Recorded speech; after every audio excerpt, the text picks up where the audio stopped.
You are listening to session 108 of Primordial Harmony, a retelling of the classic Elemental Evil story in the Dungeons & Dragons multiverse. My name is Mike, and tonight I'm joined by... Hello, I'm Senna, and I'm playing Delia, the Gnome Wizard. And I am Kitties, and I'm playing Hum, the Gnome Bard. Hey, I'm Miles. I'm playing Tadai as Oddnoff. He's an awesome Art Seeker. I'm Nyx. I play Vox. She's a changeling rogue. And tonight we'll see Rachel's character that will join the Excavators in our amazing narrative contrivance. But when we last left the Excavators, Delia, Hum, Tadias, Vox, with Lucy the Bulette and Rook the Snurfneblin, watch as a very emotionally charged Calazan storms out of the small restaurant on Market Avenue of Forstride. Only a few short moments after he leaves, though, Torlir, the Aesir devotee to Zaman rule, storms into the small eatery, raving about Zachriel's kidnapping. Kine, behind, meekly waving hello from outside. Hum doesn't have this and tells the Aesir off, informing him that no good will come of being heated with each other. Before the party can relate the story in full, a large explosion sounds up the street. After uttering some expletives, the excavators hop out of their seats and go see what's happening, Torlir and Kine behind them. The group finds that the explosion blew out the front of Servy's and Mikhail's workshop. From the dust and smoke, 4 wild elementals emerge and threaten to wreak havoc. Hum puts Chan's chimes to good use, playing the perfect note and wielding magic wind of steel to decimate 3 of the elementals. It was then that Mikhail emerged from the shop, crying out that they're back, and being pulled into the darkness by a whip. Tadias not waiting a moment as he pursues after him. Meanwhile, one of the elementals, one of fire, threatened to start a fire in one of the nearby buildings. Kine using a wall of water spell to attempt to contain the thing. On the other side of the workshop, near the communal crucible, Tadias finds a trio of Forstride militia defectors, with Servy and Mikhail bound and gagged, carrying them away as they struggled. As Tadias advanced, one of the defectors moved their swords over the throats of their captees, if that's the right word, taking them hostage. But Mikhail managed to push his gag from his mouth and announced that they were too valuable to kill. That earned him a bludgeoning over the head, knocking him out. Meanwhile, Vox helps evacuate the slightly burning building, while Delia throws spells at the fire elemental. The other 3 already taken down. Hum follows Tadias. With dagger and winds of steel, Tadias and Hum defeat the defector cultists, then return to finish the fight with the fire elemental. It is finally destroyed as Tadias pushes the creature into Kine's wall of water. After the dust settles, the excavators help Mikhail and Servy clean up. They learn that the cause of the explosion was the elemental rosin that Hum gave Mikhail. Though accidents like this have happened before, they never resulted in elementals emerging into the material plane. Late into the night, Tadias and the gnomes check on poor decisions and the ruins of Twiddles and Fiddles. Hum meets with Gizo and once again promises him that they'll rebuild his tavern. Meanwhile, Vox returns to the Wayshield headquarters where she speaks with Gordon, letting him vent some of his feelings about Zachriel's kidnapping.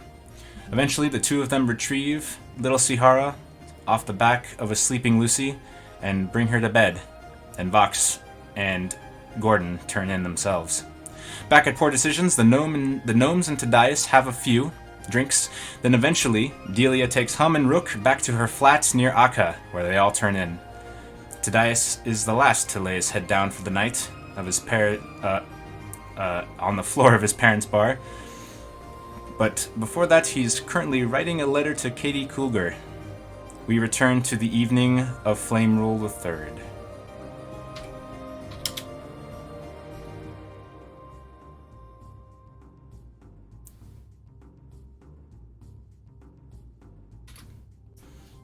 So I want to return to that scene. Did you have your thing ready, Miles? Oh, we lost Kitties.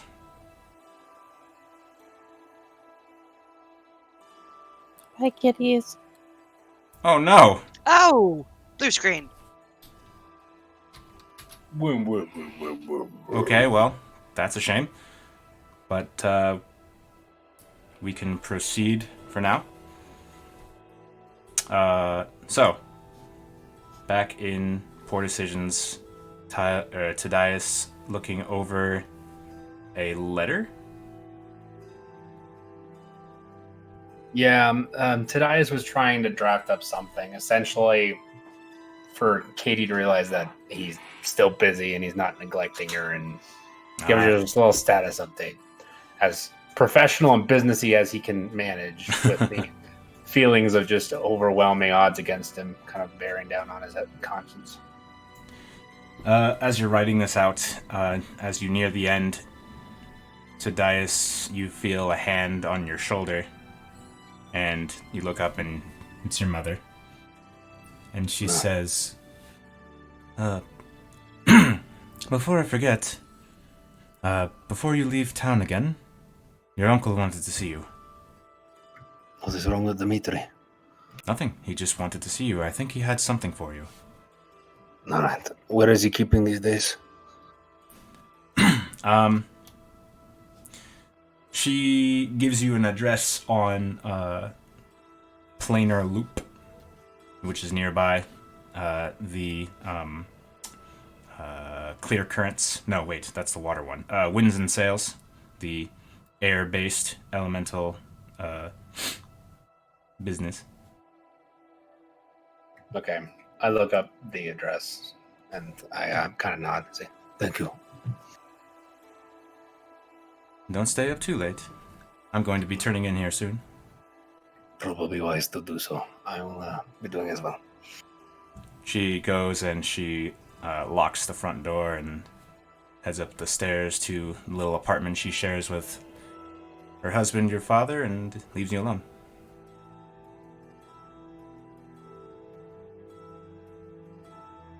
I'll finish drafting up the letter, kind of, haphazardly fold it a few times and just put it in my bag for the time being. Okay. Hello, sorry. That's okay. Welcome back. I'm glad that you're back. You're all good. Blue and then screens. I'll turn it in and I'll find a spot on the floor and get some shut-eye. Okay, Tadias, you are on the... You lay down. What does Tadias use as a pillow? I just want to picture this a little bit more. So the bar is kind of like that open style tavern where there's like these kind of like hammocks in certain spots and spots on the ground that have like these sack kind of bed straws. So it's not that it isn't uncommon for people to sleep on the floor. It's just a much cheaper bedding kind of thing than most taverns that have like actual rooms. Oh, so he takes a hammock. Essentially. Awesome. You never described it that way before. I like that. I think I described it in the way beginning, but I mean, it's been a long time. Mm-hmm. Cool. So, well,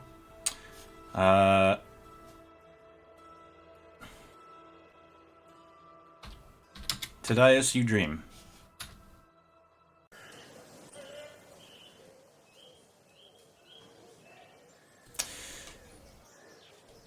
Tadias, you come to on your feet in what looks like the middle of a crossroads.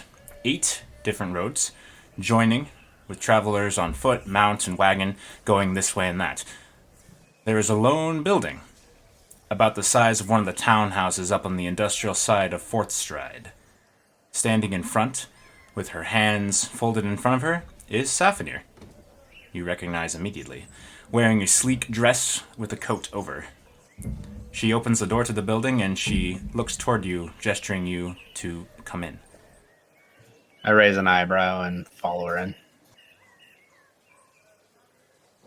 You walk into a room with a large desk, a soft high-back chair behind it, and in front of it, 2 lesser, like the backs are shorter, chairs and a sofa. Safinir sits behind the desk and gestures to the other furniture. I'll sit myself on the sofa and kick my feet up. No use for manners in a dream. She grins at that, and as you sit, though, you see you catch a gleam in the corner of your eye on a coat hook by the door. You recognize the Zephyr belt and the shiny hilt of Rezer. Now, what would that be doing there for? She says, well, I thought it was a nice symbol for you to pick up when you're ready. But for now, I must explain a few things. Explanation could be good. I'm gonna kind of kick my feet over and kind of like put my elbows on my knees, just kind of focus in on her.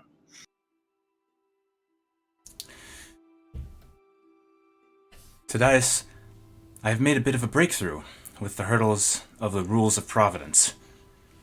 Although it was only because of the, hopefully, temporary loss of Zachriel. It is temporary, is it not?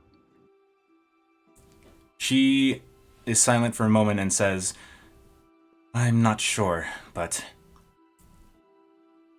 well, I like your attitude. And her face kind of like... her expression kind of wavers a bit, and it's clear that she's a little uncertain herself, and she's letting it show in the guise she's taking for you. But she continues on and she says, I've had a few irons on the fire, so to speak. Well, perhaps that's not quite the right metal. She taps her cheek, and then she opens a drawer and pulls out a statue of a dragon. Clearly a gold dragon in material and phenotype, with the sort of fin-like wings that come out of its back. Riding upon the crook of the dragon's neck is a fully armored knight, wearing a gauntlet with an eye on the back of the palm. You recognize that as the holy symbol of Helm, which you've come to understand is the god that Safinir serves. Gently held in the fingers of the gauntlet, you see a beautifully crafted ruby rose with an emerald stem.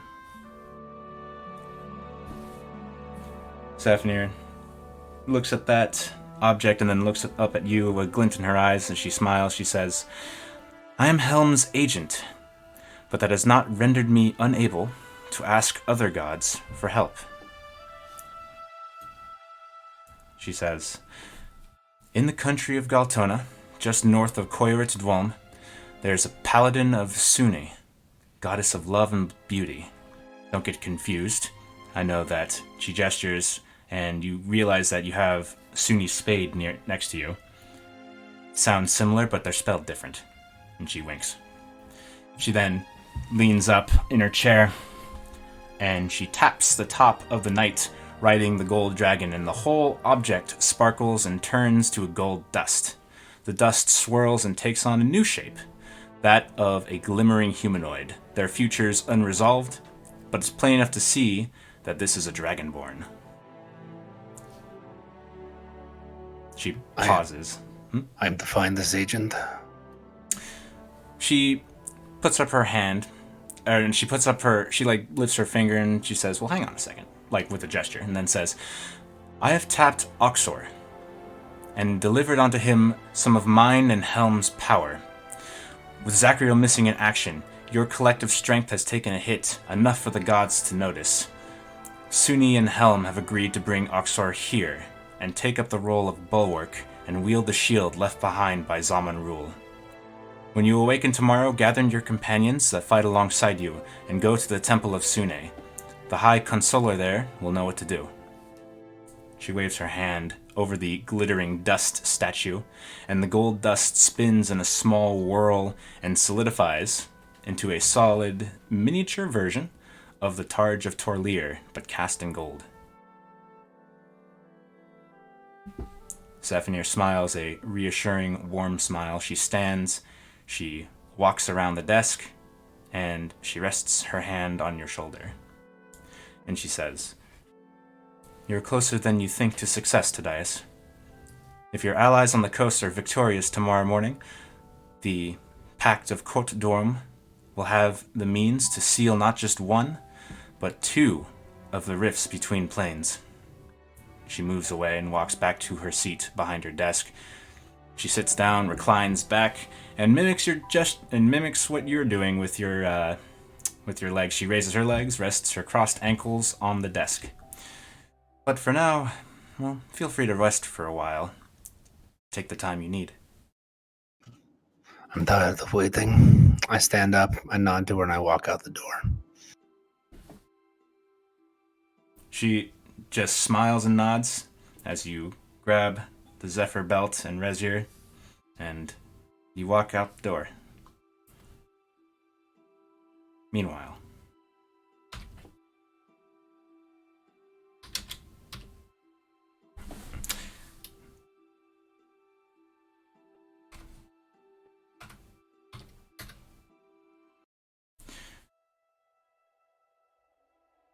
Rachel, can you describe or paint me a word picture of Auxor turning in for the night?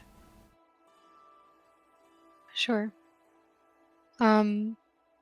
Is he in an inn? Wherever you want him to be. Okay.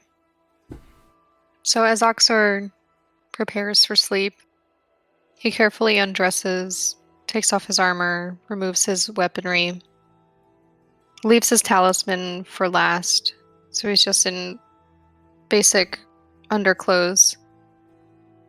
He carefully unlatches the talisman that he wears, removing the rose from the gauntlet hand, as the clasp is the holding of the rose, and holds in his hands, closes his eyes, says a silent prayer, and then puts it back on before going to sleep.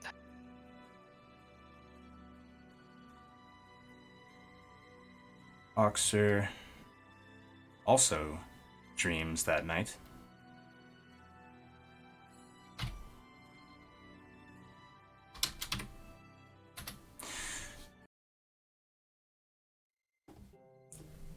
Auxor, you find yourself standing in a gallery of priceless artifacts that speak to histories and cultures that were once forgotten or are currently being archived.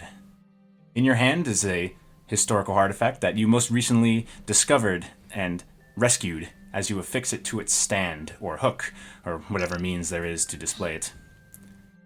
Clearly, it's before opening time of this grand museum, as the morning light gently shines through the window.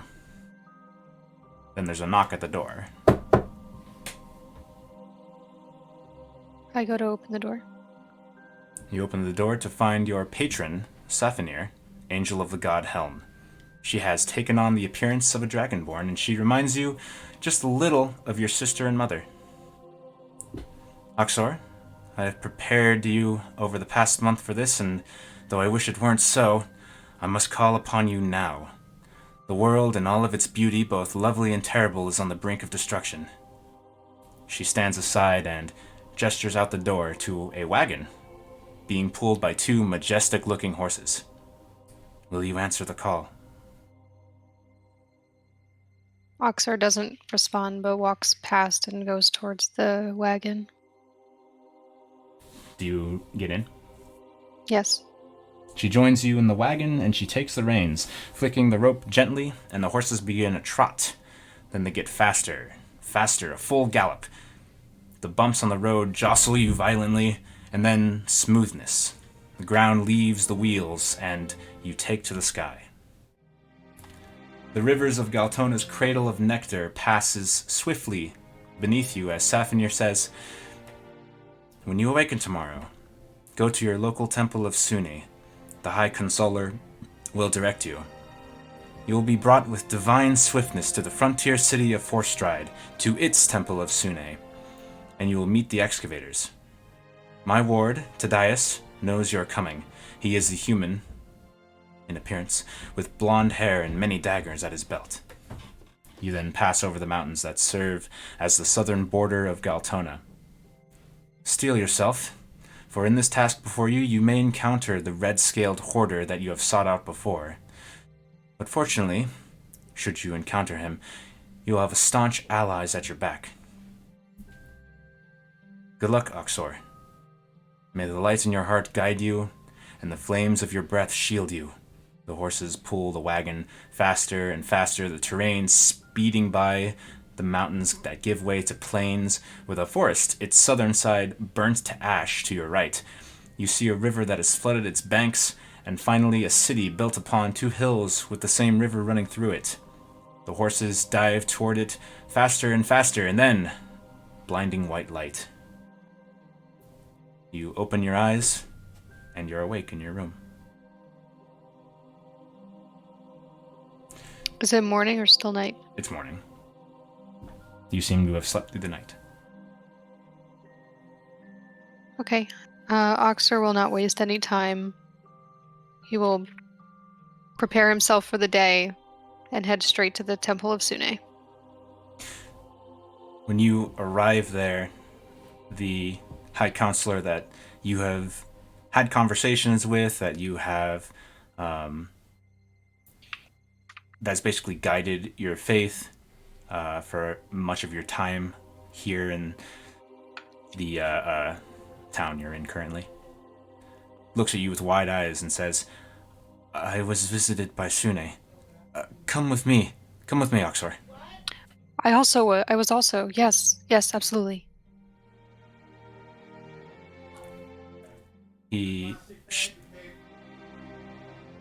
One moment.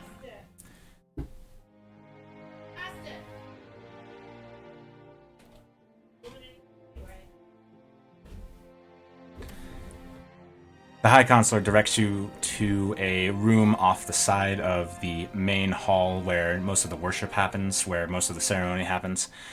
And she leads you to on top of a dais that has the holy symbol of Sune, a ruby rose.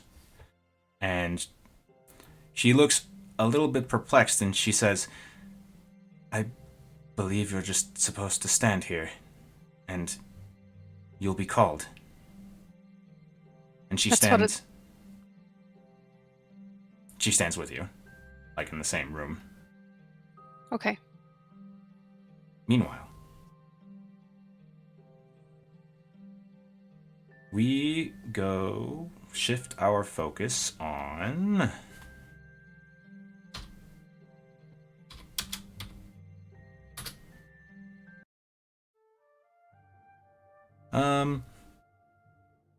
well, a couple options. We can start the morning with or continue our narration of the morning with Tadias, the gnomes, or Vox. Who's ready?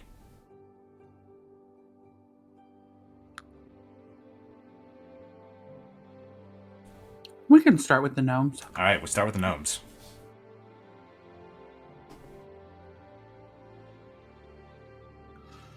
Hum wakes up and she packs up her stuff and she shakes Delia, kicks the bed, says, "Come on, lazy." Delia groans and I'll just like kind of slide out of the bed and really shuffle my feet as I get ready. We should really stop by your parents' place today. They probably miss you. They probably do. Rook shifts in his little bunk. He, Hum kind of jumps and screams. What? What? Sorry, I forgot you were here.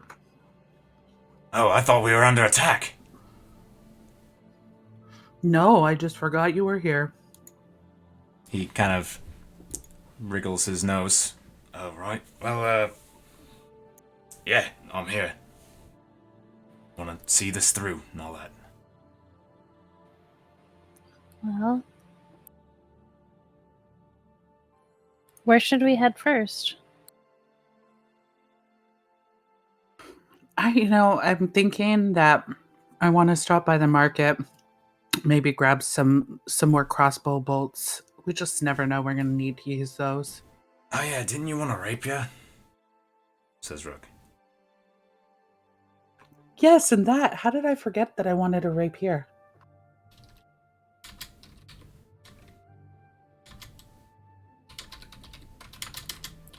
Maybe we can get some breakfast while we're headed over there.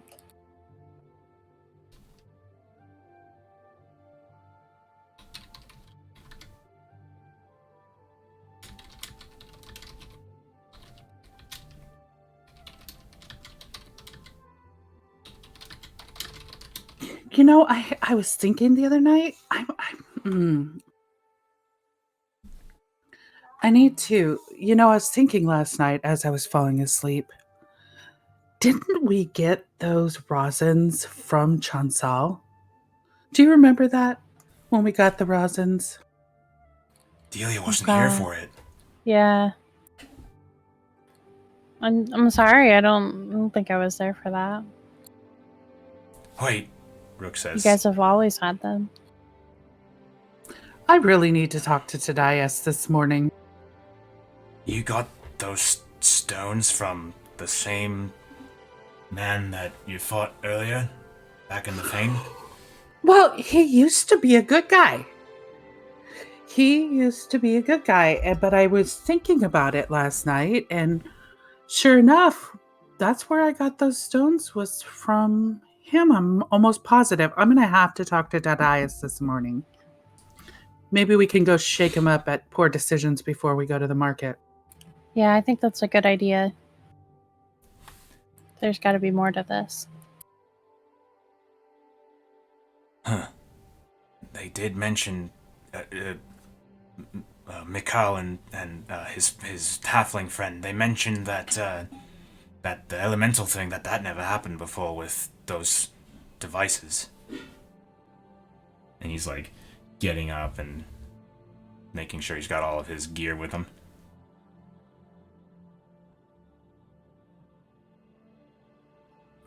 I definitely need to talk to Tadias this morning. I'll lead the way. I don't remember any of the layout of this city. Are you ready, dear friend? I am. Let's get going. So, is Tadias an early riser in this, or are the gnomes like about to wake him up? He's actually up pretty early and getting all of his stuff together, packing like he's ready to leave town. Do you want to have them just meet, or? Yep. You can just kind of Okay. walk into the bar while I'm putting everything together. Okay. Let's pause there. Vox.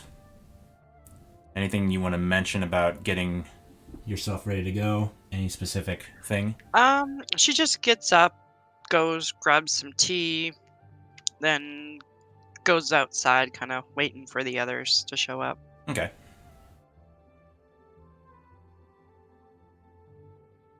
Back to we see that we little nice cinematic of Vox brewing some tea and waking herself up. And then we go back to the gnomes popping back in on Poor Decisions.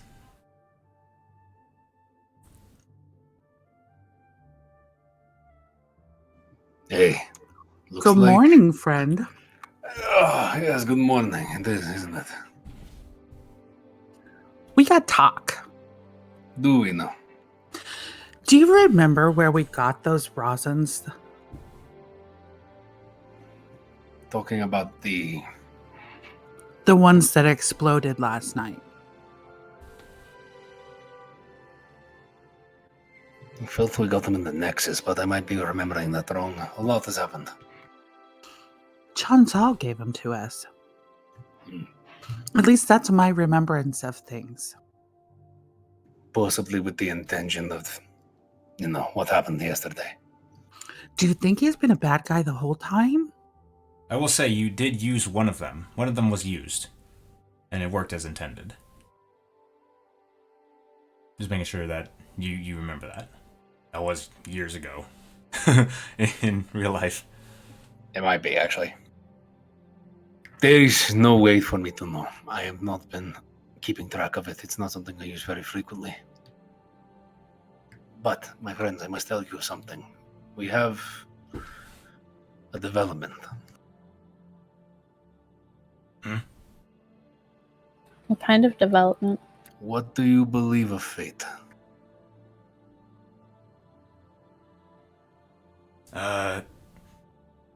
Rook decides to answer. Oh, you can understand me now? After the well, I'm assuming translation happens, but maybe not. Yes. fair I'll enough. translate. He just says, I mean, there's a lot of powerful forces at work. What if I was to tell you a worthy member, a teammate, a companion, a compatriot that could help us might be waiting for someone in the city. And I can describe them now, and if they are there, they will offer themselves as a companion in our journey.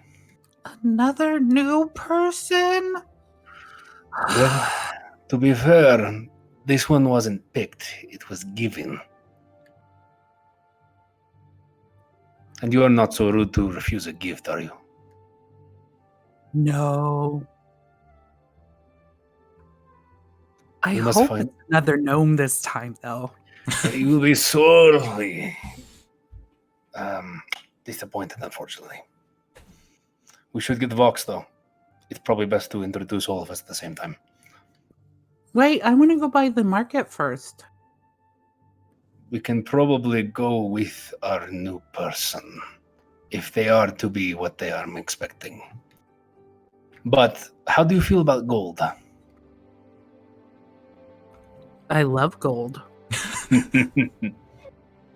Tadaz gives a very cheeky smile and then says, then grab your things and follow me.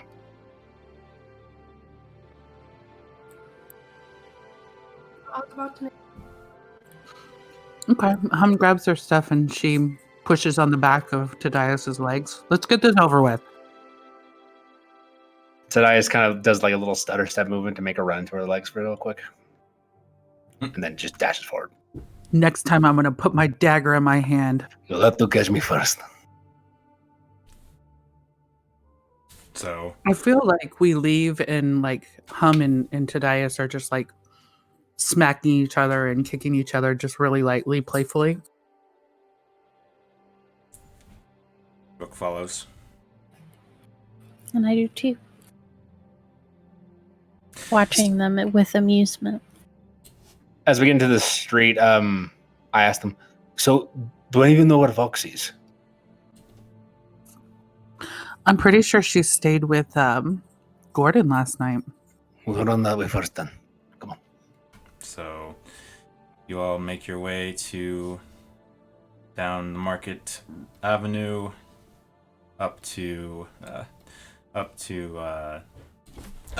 Wayshield headquarters, and you see Vox standing out on the porch.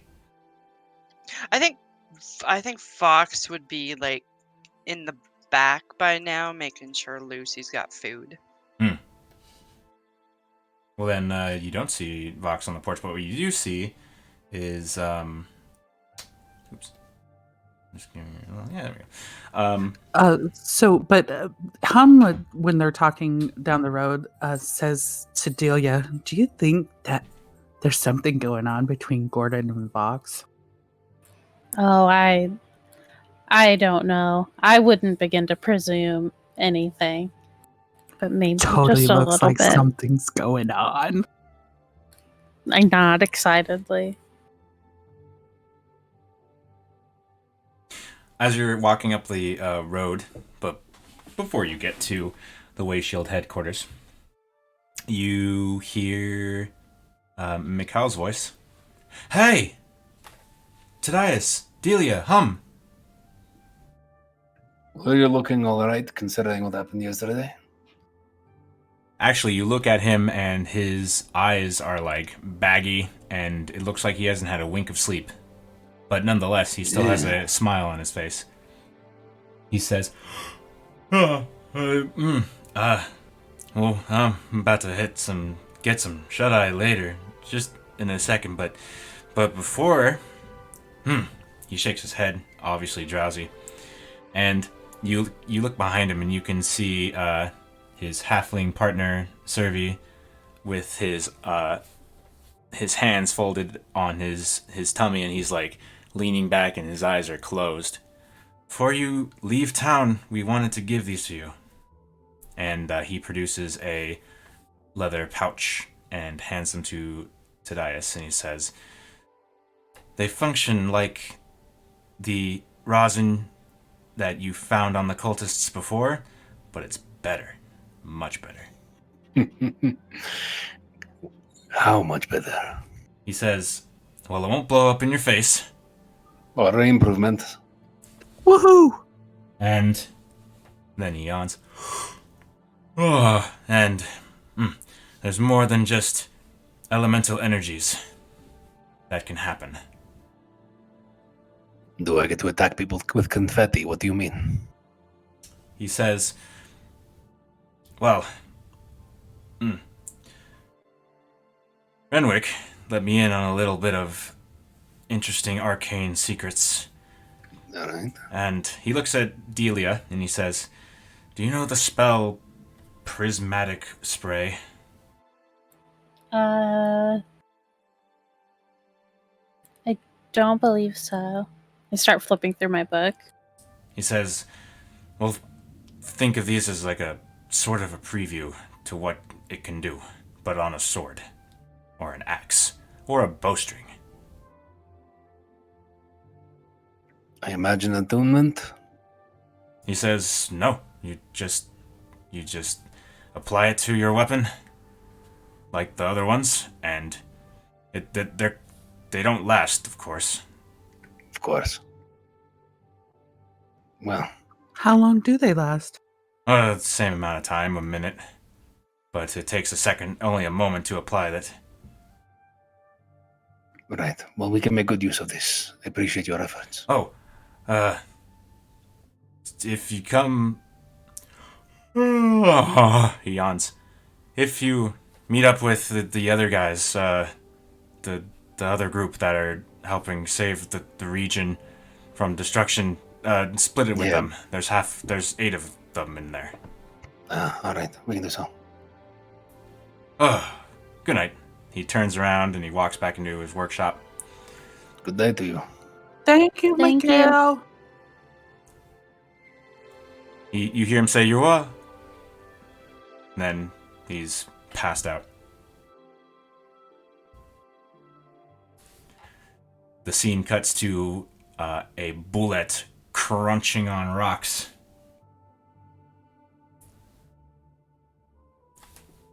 With Vox having made sure that Lucy was fed.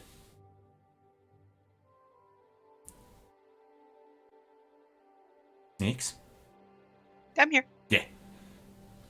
Next. Vox is just watching Lucy eat. Meanwhile, the rest of the group gets up to the porch and, opening the door, as if anticipating, is Gordon. Oh, good morning, he says. Morning. Vox is in the pen in the back. We didn't have any complications last night, did we? He cocks an eyebrow. What do you mean? Lucy didn't try to eat the house or anything, did she? Oh, thankfully not. She stayed asleep. She's such a good girl. Right. She's the goodest girl. It's true. We have some work to be doing, so we're going to try to grab Vox, and we might be heading out. We'll keep you in touch, of course. I'm Sure. going to go check on Floriana this morning really quick before we go. Are they upstairs still, Gordon? They are, yeah. How was she last night? He kind of raises his eyebrows, cocks his head, and has that kind of like, about as good as you'd expect kind of shrug.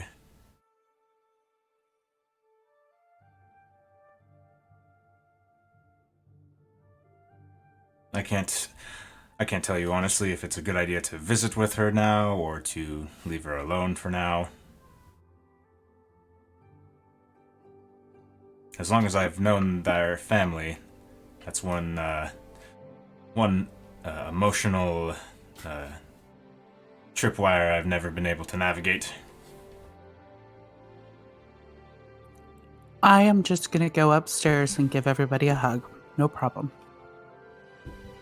Okay, you do that, and Floriana just looks at you with very emotionally drained, tired eyes, and she accepts the hug, and so does Sihara.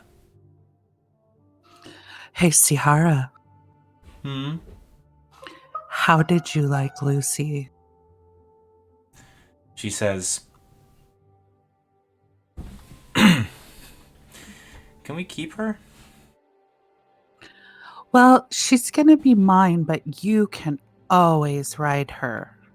She will always be open to riding, okay? She smiles softly and goes in for another hug. I'm going to take Lucy with me right now, okay? But I will bring her back, I promise. Okay. Okay. And Hum goes back and taps Floriana on the back of the legs and says, I'm going to make sure that I come back with more than just Lucy. She smiles weakly and she nods, and then she has to take her hand and wipe away a tear. And she whispers, thank you, in that kind of about to break down again kind of whisper. Okay, you two. I'll see you guys really soon. You take care of your mom, okay, Siharab? Okay. And Hum goes back to the group.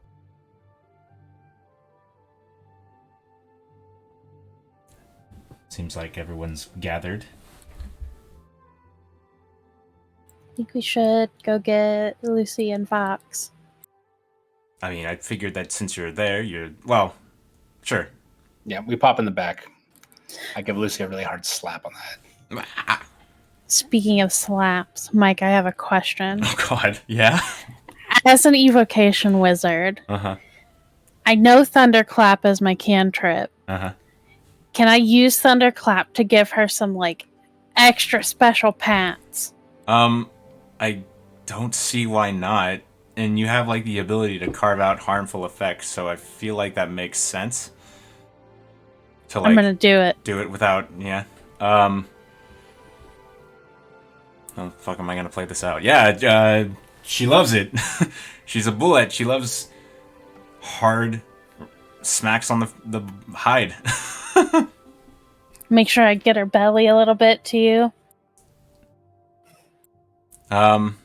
She's so cute. Basically a dog. She rolls over, boom, on the ground, and just fully accepts this. Her stubby little rhino legs are just wiggling. Beautiful. I rub my ears a little bit from all the noise. Ooh. All right. Have we sufficiently beaten up the rock monster? She's It's not only- a monster. She's a baby. They can be a monster and a baby. I hear most babies are monsters. That is true. She You're with a us. monster. Indeed, I don't hide it. Gordon actually now pops in the pen behind the Wayshield headquarters, the pen where they keep horses. They got a small stable. And he says, "Are you leaving town now?" We need to check on a few things. Dmitri summoned me, but also there is a sign. Something that came to me that believes we might find an ally. Oh, where would that be? The Temple Suni. He looks at you and he kind of he nods at the idea of a sign being given, but then he looks at Lucy and he says, "Perhaps it's better if you don't take the bullet to the temple district. With all of the stone mason buildings." That's up for Hum. It's your bet. He looks to Hum. Yeah, maybe we leave her here until we're done.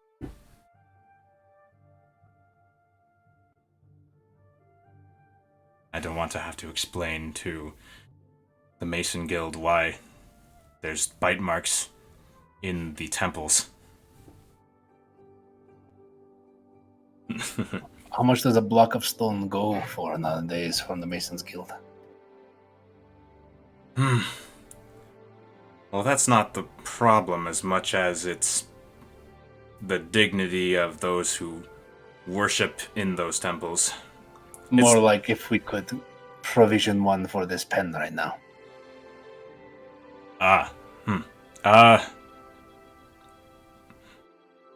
Stone is probably going for quite a bit now, considering the rarity of wood, the lack of shipment from Tomerer. Alright, we'll just find there some snacks on the road.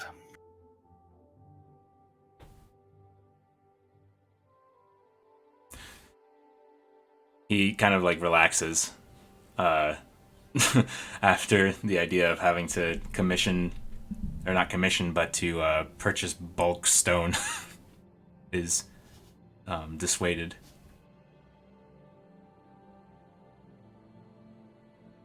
Shall we? I know we have to hit the market. We have a few stops today.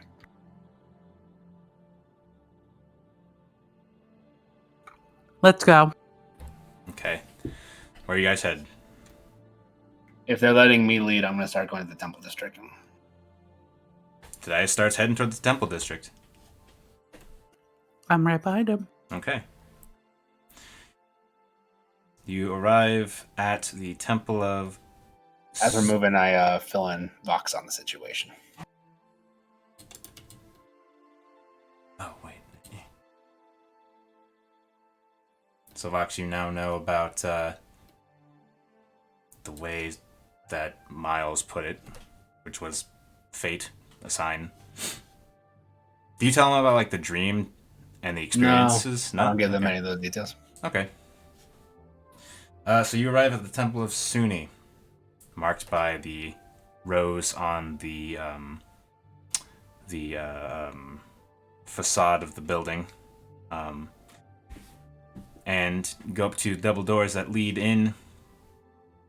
And when you open them, because they are free to enter from the public, standing right there is a young human woman with brown hair. She says, she immediately says, "You're the excavators, right?" Looking for the High Counselor. "That's me. Excellent. This is something that's never happened before. I've received a very detailed vision of Suni. Please follow me." He kind of smiles as he looks back to the other ones and then follows.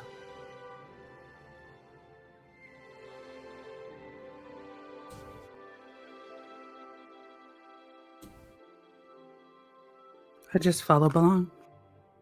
Yep.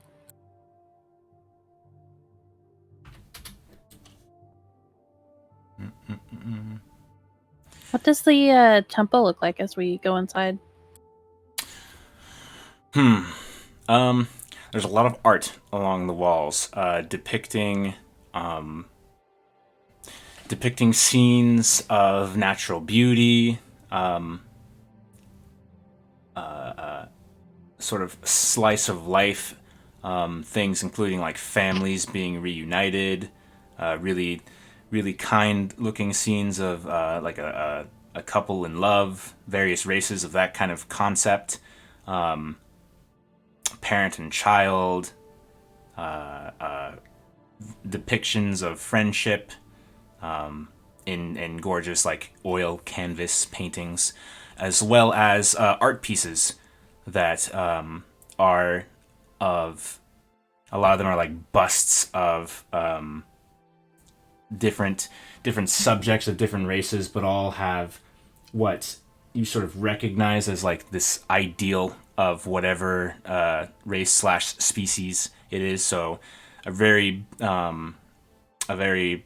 attractive elf, dwarf, human, dragonborn, tiefling, that sort of thing, as well as there's not much to see because she takes you down like 2 hallways, but that's the vibe you get as you are led through this place.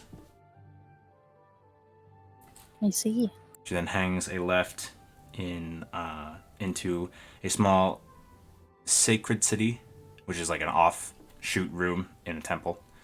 And I'll take you to a little stage. Yeah.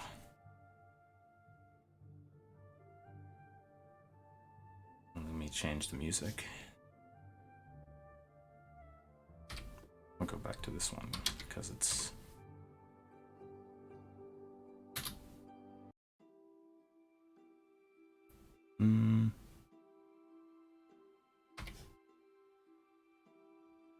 This'll be fine. So she brings you into this room and she walks behind this dais here. And she says, all right. She lays her hand on this small podium kind of altar thing. And she says, This is a ritual that I've never heard of or performed, but you'll just have to bear with me, if you don't mind. I would like all of you to stand in a semicircle around the dais here and hold hands. And think about anything that brings joy or love into your heart.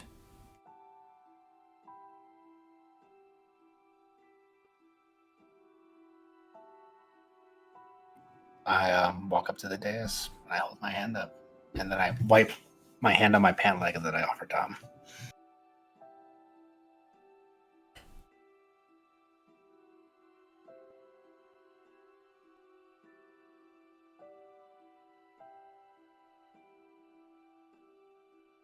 I'll grab onto Hum's other hand and offer my other hand to Vox. Vox takes it. I grab Tadias's hand and kind of kick him in the butt, in the back of the leg, because I can't reach his butt. Should I join in on this? Rook says. Yeah, Oh, Vox that's Rook. grabs Rook's hand. Oh, okay. And you all sort of follow along with that directive. Far north of Coewert Dwolm, in the nation of Galtona, in a small town with a smaller temple of Sune. Let me jump to a different music.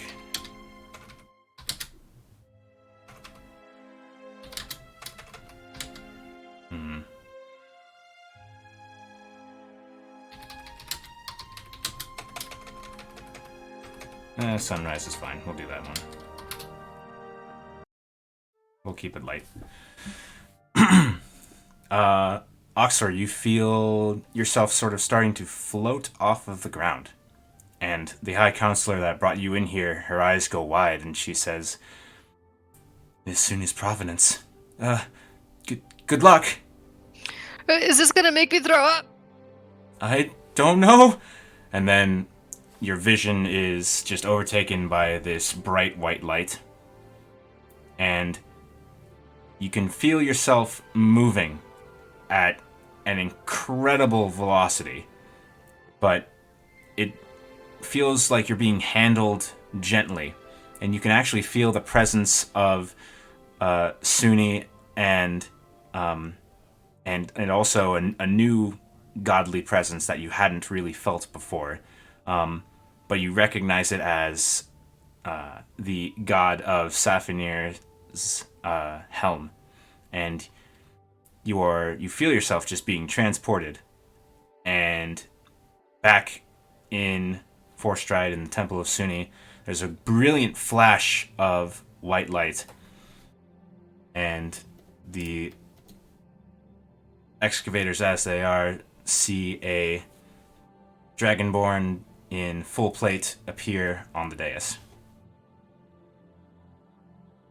Auxor, you blink the white light away, and you are surrounded by a whole bunch of different individuals that you never met in your life. You see a gray-skinned Snurfneblin, a deep gnome. You see what looks like a human woman. Two gnomes, one with stark white hair, and the other with is Hum's hair like kind of a brown red kind of thing. It's like a chestnut brown, yeah. A chestnut brown, and a human with a bunch of daggers at his belt. As Auxor appears, he like clutches his stomach like, oh god, too fast, too fast, too fast. And he looks around, looks at everybody, and starts like pointing at each one. Sune, Sune, Sune, Sune, Sune, trying to find who his connection is. I'm gonna raise my hand. Do you mean to say Safinir? Because that's your patron. Oh, sorry. Safinir. I raise my hand and I say,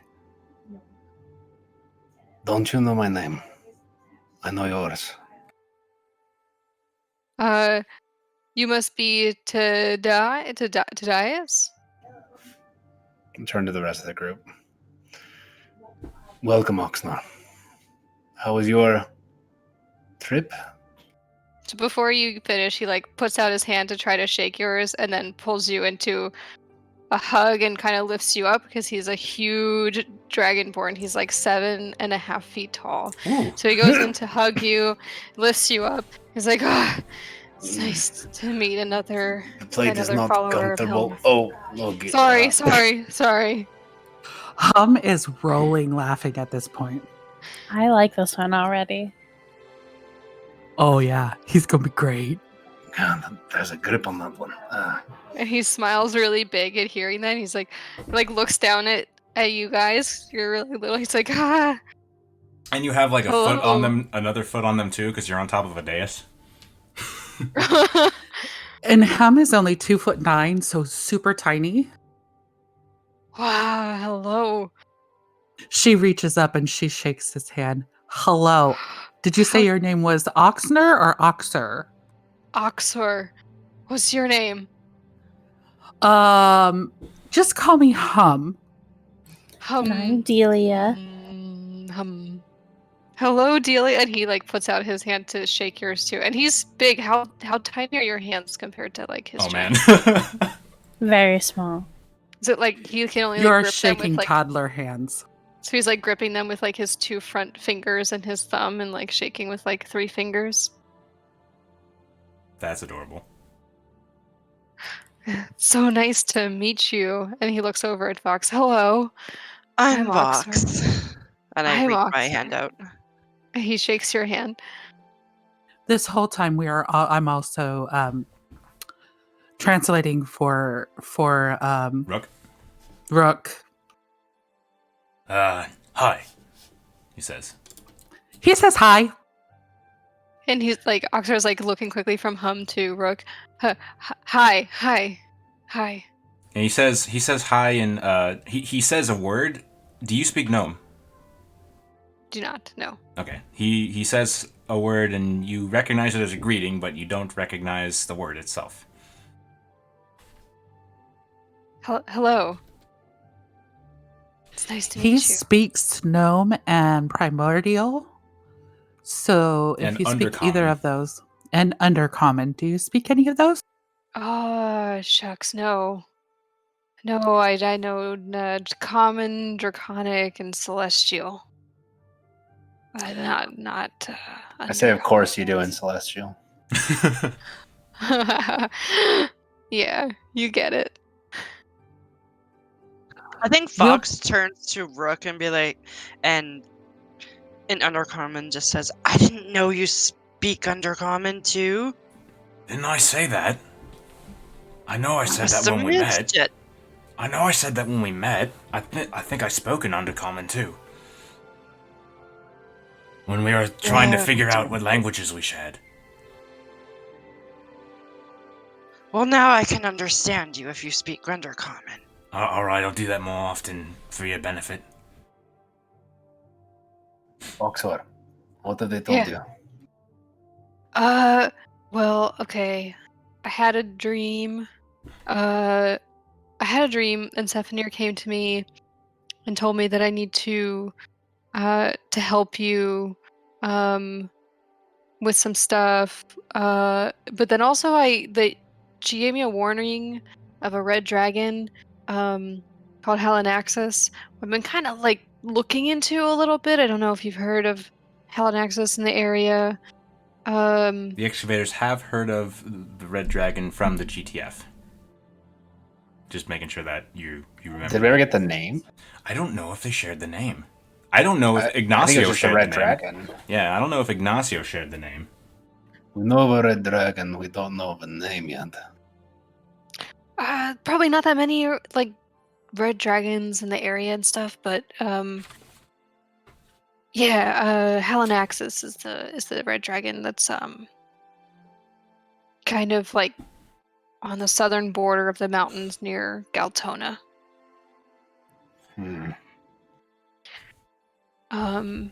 But I've been helping Stefanir and Helm with a couple of things for a little while, and this is the first time that they've actually like called on me to go somewhere. All right, we can probably fill you in. Are you good to walk? Yeah, I'm a little nauseous. I wouldn't mind like a little like tea or breakfast ale or something to help settle my stomach. But yeah, well, I can walk. I'm sure we can get you Oh. set up in the market. We have business there anyway. I haven't eaten either. Have you guys? And I turned to Delia, Hum, and Tadias. And Rick. You know, it is the first time Tadias' mother did not stuff food at us. Oh my gosh. Is she okay, Tadias? She went to sleep pretty late. I think she didn't wake up on time. Okay. Well, let's go Think she's find got some breakfast? breakfast. I don't know what they feed you, but we'll find something accommodating. I eat everything. In All large thing. quantities, probably. Oh yeah. Can you tell? A little bit. Don't worry. We'll get you set. All right. This whole time, the High Counselor here is just kind of staring at this, wide-eyed. Oh, hi. I'm Auxor. Hi, I'm Sarai. It's nice. It's a pleasure to meet you. Nice to meet you too. Wow. Thanks for bringing me here. I don't think anything will be able to shake my faith now. Yeah. This is pretty cool. Uh-huh. Good luck on your journey. Thanks. Thanks again. And he walks away. So the excavators and Rook and Auxor head out of the Temple of Suni. Where'd that map go? And there we go.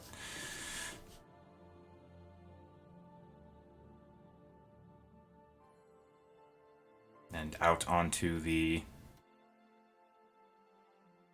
streets of Forstride. You can lead the way. I have to talk to this one about a few things. Okie dokie. To market we go. You know, 6 little piggies. I'm not a pig. I'm a gnome. I'm a little bit of a pig.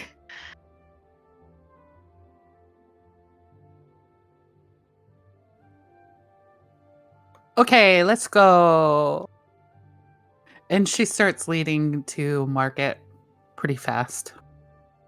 Well, fast for a gnome. Fast for a gnome, which is like a normal gait for the I feel like medium-sized Auxor creatures. has to stutter step. Maybe a bit. He'll do a slow, like the slow city walk, you know, like when you're like at ease, you just kind of like take your time.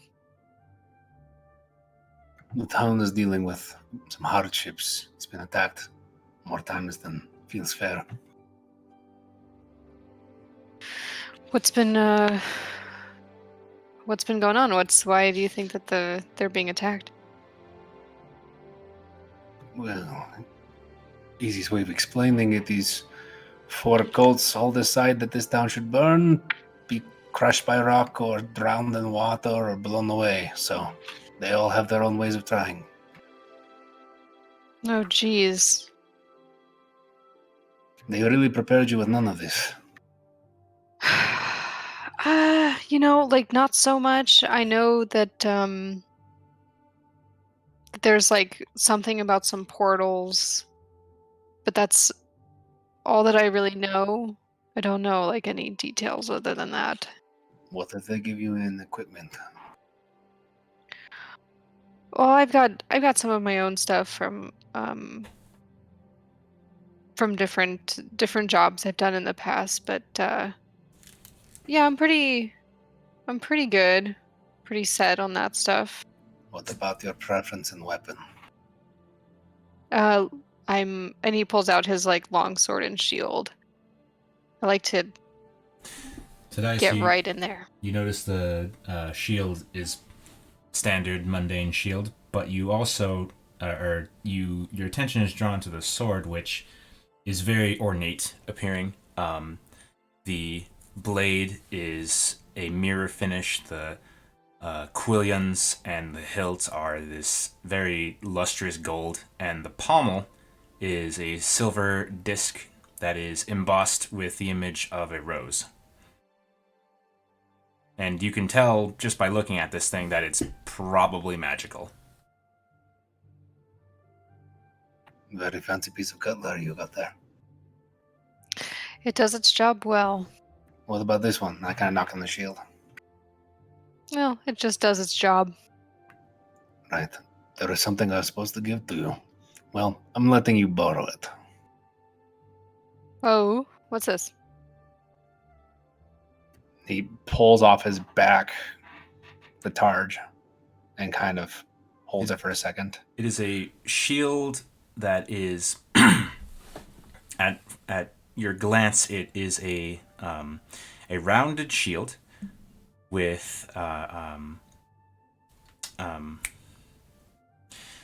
the metal part that rims the sides is this very shiny bronze, and it looks like it's mostly comprised of a orange ceramic that is that has sort of a matte finish, and not in the center, but on a center plane, but like raised up a bit, is a red ruby. Hey, matches my scales. The same Okay. fate that has brought you here, unfortunately, has taken our friend hostage. Oh, This was his. And I would like you to carry it and use it in our efforts to regain him, to save him, to rid the worries of his family. And I believe you are the one to do so. And I hold it up. and Auxor like slowly takes it. Oh, this is such an incredible piece. I would be honored to use it and to help you free this person. Where are they being held? Where can we find him? Time. Just be patient. And don't die. You can feel that this piece has magical properties that are kind of on the same level of power as why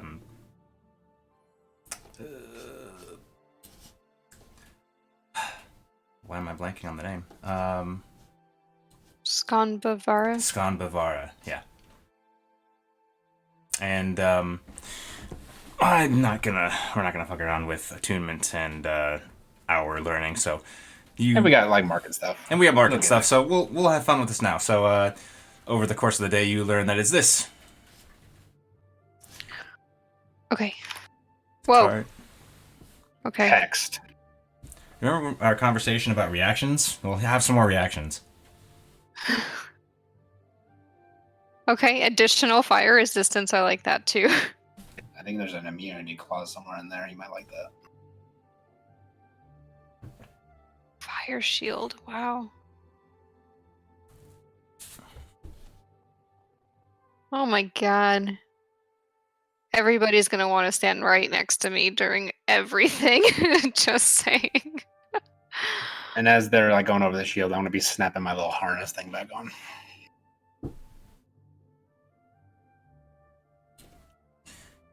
So you guys...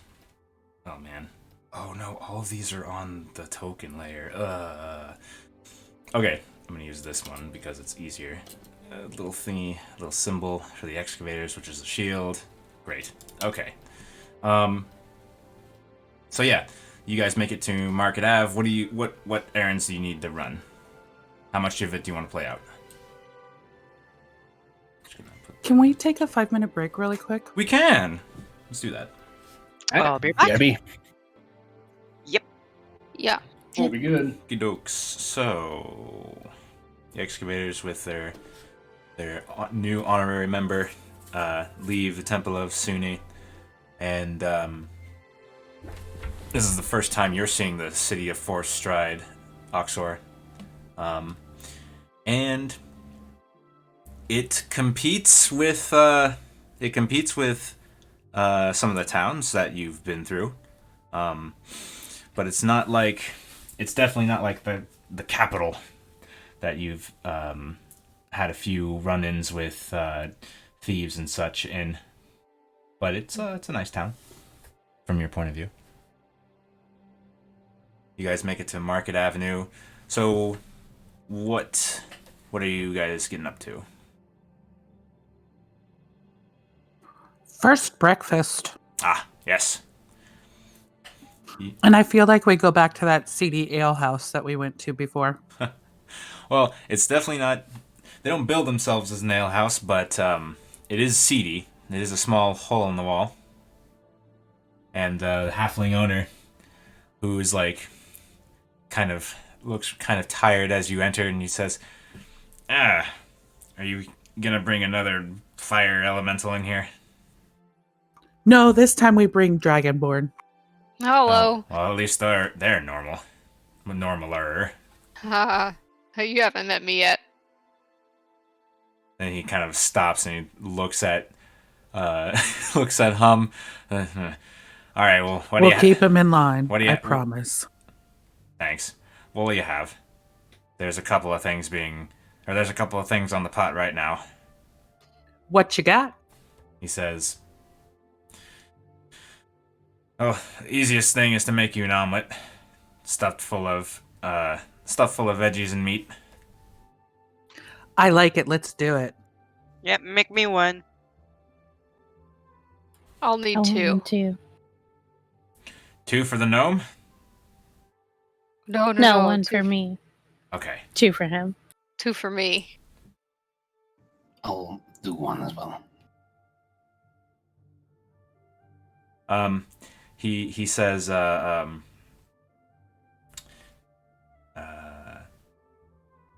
he says, "Bert, make up 7 omelets." All right. Then cooking happens, and some time later, plates. You What want- about Rook? He that's included in the 7, I think. Oh no, it's not. He says, "Oh, can I get some food too? You mind, Sharon?" Oh, give him some food. Yeah, Get order some what food, you want, Rook. Rook. I'll take care of it. Doesn't matter. Whatever is easiest. Whatever you're having. I'm not picky. So, what else do you have on for this morning besides the omelet? He says, "I just got some pastries from the bakery down the street. We can have them toasted on the oven for you." Do you want pastries? You want omelet, Rook? What's an omelet? It's eggs and it's stuffed with all kinds of good stuff. He kind of like his mouth opens a little bit and he's got like starry eyes and he says, "That sounds incredible." Can we also get some toast? Yeah, sure, that's no problem. We have regular bread too. Awesome. So breakfast is served up on one of the small bench tables. Auxor leans in and whispers, "What's irregular bread?" The kind that talks back. Oh, I'm just kidding. you got me. Oh, you got me good. Irregular bread? I don't know. We'll have to ask him when he comes. Another omelet plate is set down in front of whoever by the halfling owner. Hey, we're wondering about that irregular bread. What? No, I said regular bread. You must have misheard me. What's the difference between regular and irregular bread? I just mean it's just a loaf. It's not a pastry, like, it's not fluffy, it's just bread. Could we pay So more your to bread make is it irregular? flat? Huh? You both talked at the same time. You first, Tom. So your bread is flat? I thought all bread was fluffy. No, like the pastry is like it's got like that different texture, and then just it's a regular loaf of bread that I have. Well, Oh, so you mean not sweet. Okay. yeah. Could we pay you more to make it irregular? I mean, sure. I can put eggs on your toast if you like. Seems like something we could do. Help us. Thank you. Okay. Then he kind of like looks to you guys and looks back to the kitchen, looks back to you guys, looks back to the kitchen. All right, and he leaves. Hum is just giggling through this whole thing because she knows that we're just annoying the halfling. Guy, we're gonna leave him a big tip, right? Of course. The gnome deserves Always it. leave a big tip. That was Bigger than really- usual, I mean. He brings in the last omelet off of the griddle. Yes, I think that's probably 2 gold altogether. So, but whenever. And then he goes back to his counter. I knock on the table and there's 4 gold pieces stacked for him. Oh. Thank you kindly. Thank you very kindly. Take care. He grabs Oh. the connage. This is gonna be delicious. And it is. So Hum leans over to Rook and says, "What do you think?" About. Oh, he's got a mouthful, and he looks at Hum, and he looks so happy. He looks like he's never experienced like this kind of culinary thing. Because I don't think Zachariel's like properly cooked since you found Rook. So he's never experienced something like this before, and he's just like, "Oh, this is amazing." You want another one? And he pats his belly. I don't need that much. I'm quite small. This is a lot already.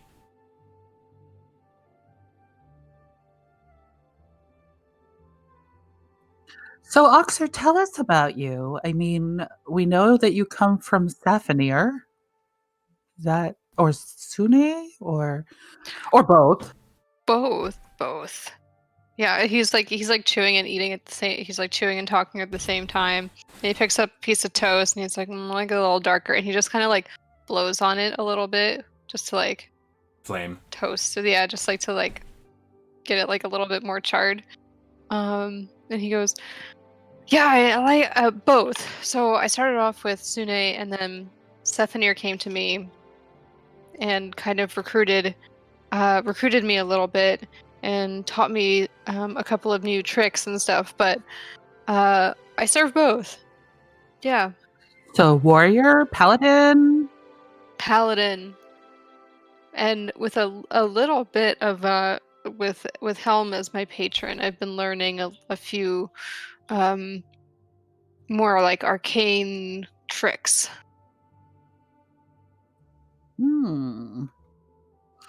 What kind of arcane tricks? You know, 2 of us here at this table like the arcane. Oh, well, I mean, I don't know that much, but mostly things around my talisman, and he kind of like gestures to the talisman that he wears, which is a right-handed gauntlet that has an all-seeing eye on the back, gently holding a small like a rose. He goes, most of my magic comes from my talisman. But what can you do? I play the most awesome music ever. Ah, Oh, you she sound like you'd does. have a really great voice too. Oh, thank you. You should play some, Hum. I should play some, shouldn't I? Is there anybody else in this tavern? As you guys are getting in, one person comes in and orders a simple breakfast. Sits at a table a little bit down a ways, but it's not really that busy. I pull out that lyre, the lyre, and start playing a song. Roll me a performance.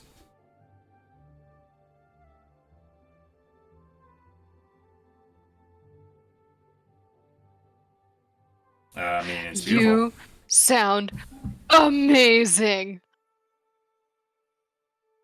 Why, thank you. Oh, you're so talented. I'm going to play a song near and dear to our hearts. And just for a little bit of inspiration, I start playing the Froghemoth song. Aw. With lyrics about, well, you say what the lyrics are for Rachel Auxor's benefit. The lyrics are just about our travels through the marshy swamp and the way the Froghemoth attacked us in the morning and how Zachariel was eaten, and then how he busted out in such a blaze of glory. And they're silly because it was written to kind of taunt Zachariel. So it's a silly song and kind of upbeat. I love it. That is wonderful. You seem to enjoy like playing the tricks on people and having fun. I like that. I'm a little impish, but mostly that's because Zachariel was so important to us. That song had to be a little silly. And if you think this omelet is good, wait until you get his cooking. Is he the friend that we have to save? The one and only. He's the friend we're going to save. Yes. I am happy to help however I can. There's a lot on the line. Many people could be in a very bad state if we fail. But we won't. Oh, Failure's not an option. question. Point of order. Windvane. Has anybody cast Dispel Magic on Windvane? As it is getting late in the morning. I will cast a spell magic. I will do a 4th level. Okay.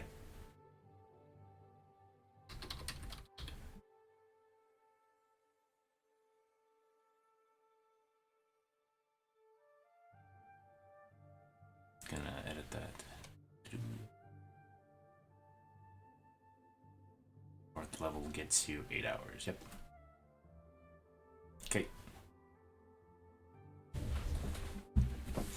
Well, you also, I guess it's important to point that out. Well, actually, let's see. I guess you carry Windvane wrapped, huh?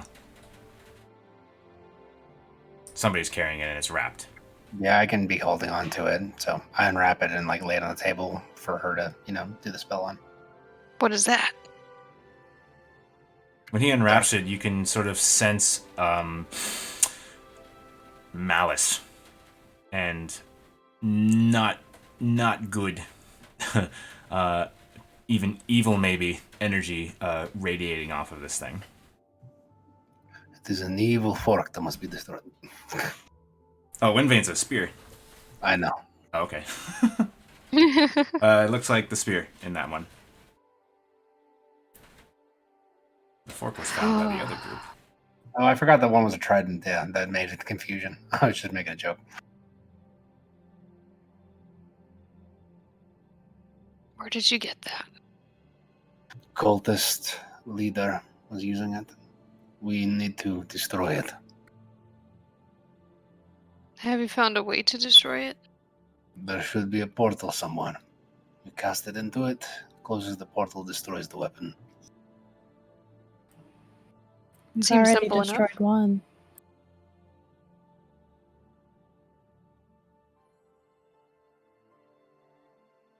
That sounds simple enough. Took us how long to destroy the first one? A day? A day. You were there for a day, Rock.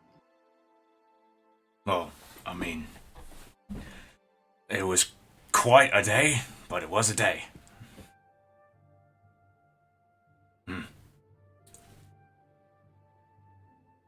Okay, are we done eating? You tell me, guys. I wrap up a spear, throw it back on my back. Right if you are. That was a great first breakfast. It really was, wasn't it? Do you need a second breakfast? Sometimes. Okay, she goes to the halfling, and she asks him, "Hey, can we get like a half a dozen of those pastries to go?" Sure. Of course. That's, he looks like he's tabulating in his head. A dozen. So, that's gonna be, 18 silver. She hands him a gold. Is he giving me a dozen or a half dozen? You asked for a dozen, right? 12? I asked for a half dozen. But Oh! a dozen is fine. A dozen is fine. Okay. It is now that he misheard you and, hands you, yeah, it's a, let's see. No, that I'm going to make the decision that there is like paper pulp products in this fantasy world. Hands you essentially a box of pastries. Thank you, sir. And she hands him a gold. He says, "Oh, well, a gold is 10 silver." Oh, I'm sorry, 2 gold. Oh, thank you.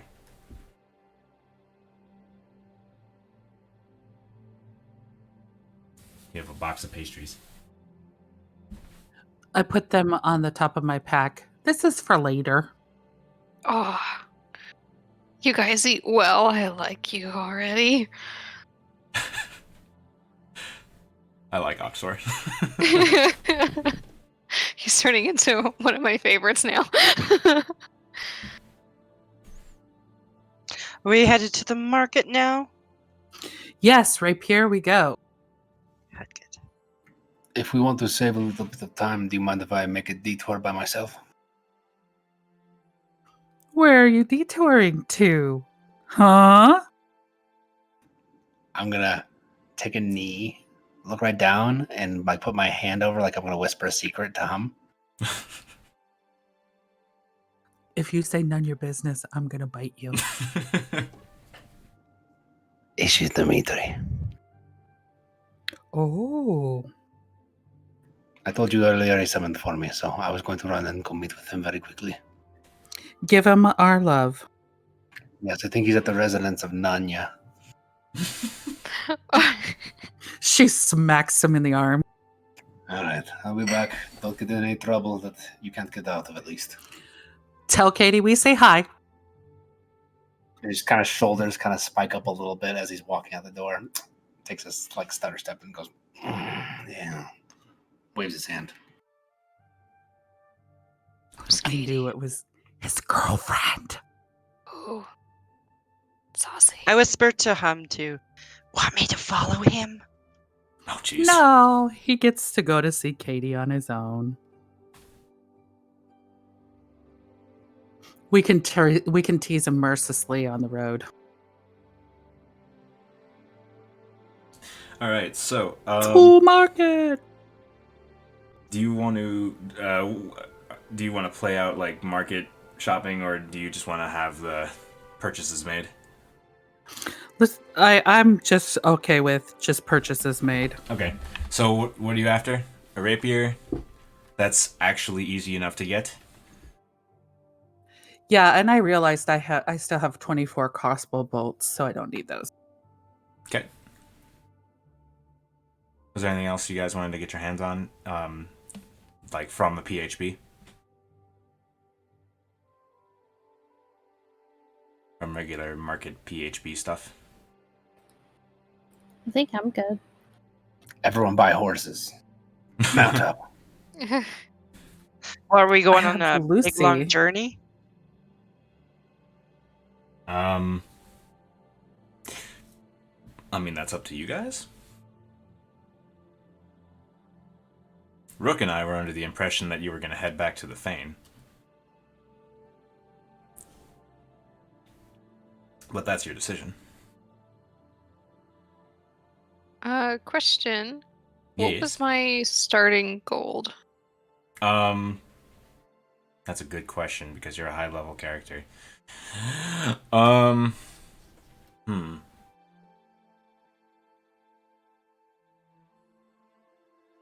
DMG has guidelines on this. Starting at a higher level. Oh god, not that much. Yeah, Why okay. not? Well, I'm just kidding. yeah. I'm not giving you 5,000 gold. Are you sure? That I'm seems positive. like a good idea to me. I'm positive. I don't know what else you could. There's. You have plate mail, so there's really nothing else you can get with 5,000 gold. So we'll just say you start with 500. Okay. And I've already given you Buy magic items. With 5,000 gold, I'll just buy a ton of horses and just start a ranch. Oh boy. Well, you'd be hard pressed to find them because a lot of the horses were sent to pasture. To put it nicely. Oh, that's unfortunate. They got eaten by the gnolls. That's a good conversation to have, actually. So, during market stuff. So actually, this is a good like world building opportunity, or at least like world conveyance opportunity. So as you guys are visiting, going through Market Avenue, you notice that a lot of buildings are actually shuttered, and you notice that whenever you decide to peruse through one, there's not a lot of stock, and items that are made of wood are especially hard to find.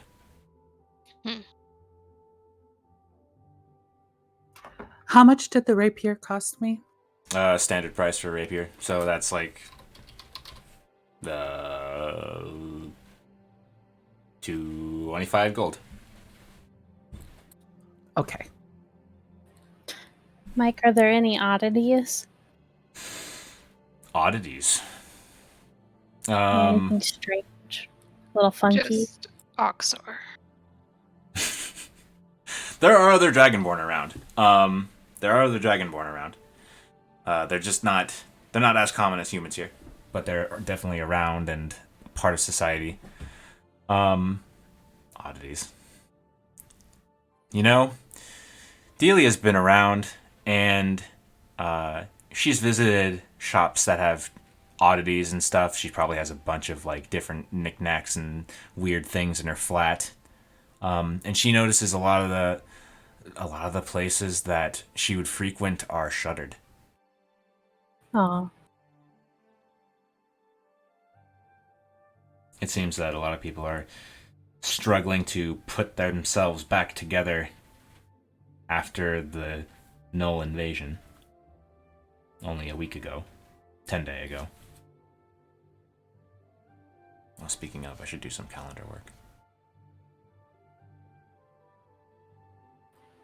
Mike, What's up? is there any place open that you can get potions at? apothecary. Thinking about potion of healing. Ah, those are easy to come by. Let's see. There is an apothecary over in the Garden District. I think you might have been either there or nearby. But yeah, you can get your hands on potions of healing. They cost as much as they cost in the player's handbook, which is 50 gold.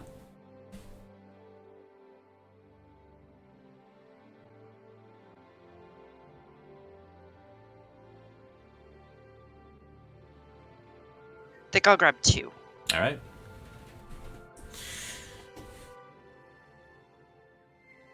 Is there anything else you guys want to get your hands on? Or anybody you want to meet with? Or try to meet with?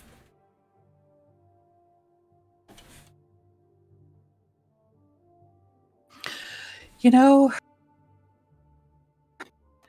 I've been thinking about Calixan. Have we seen him lately? Or today? You have... Let me think. Actually, now that you say that,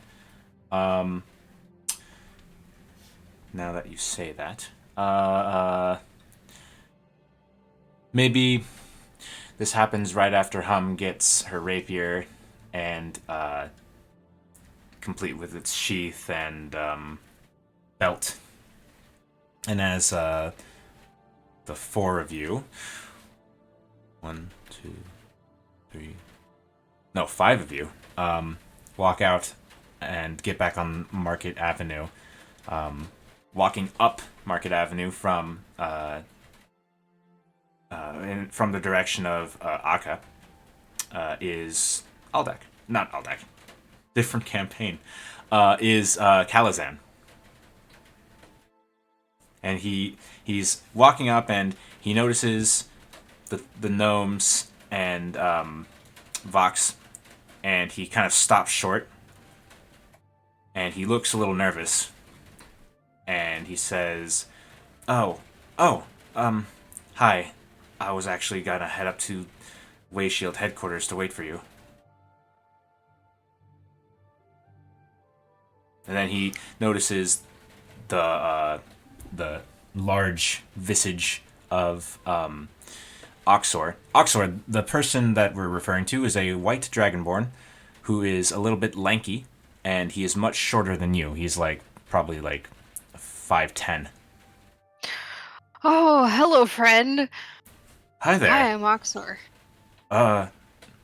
You're new, I think. I don't think I've ever seen you around town before. Oh, very new. Yeah, just maybe an hour. Oh. Been here. I'm Auxor. Kalazan. He goes to shake your hand. Auxor shakes his hand. What have you been up to, Calixan? He looks down at Hum and he takes his hand and kind of scratches the back of his head and he looks embarrassed. He says, I feel bad about my behavior last evening. So he says, oh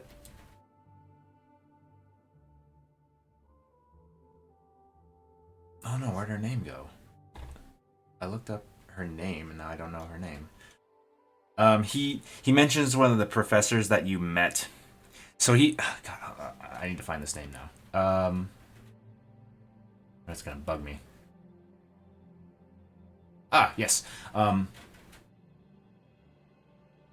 He says, well, I went to Professor Elenir, and you recognize that name as the high elf that you met in the sort of safe house outside of Akka during the Null invasion. She was the professor of magic that gave you the potions that restored spell slots. And you notice at in Kalazan's other hand, he's got a small case. And he says, I worked with Professor Elenir through the night, and we brewed a couple more arcane renewal potions. And he opens this case, and sure enough, you see 2 potions that are this blue color. And he takes out one and he shakes it, and it looks like it starts to boil as he shakes it, but then he stops shaking it and it kind of reverts back to a regular fluid. These are a little bit better too. They won't upset your stomach.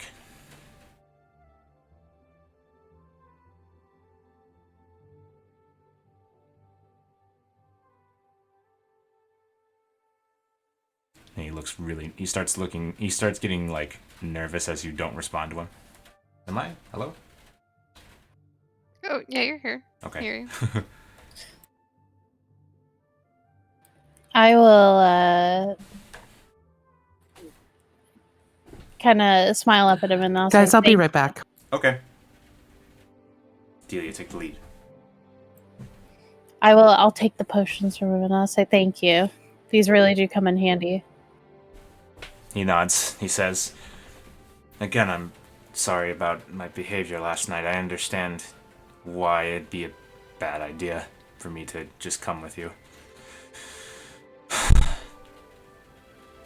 Okay. And then he says, "Well, it was nice to meet you, Auxor. Nice to meet you, Calzan.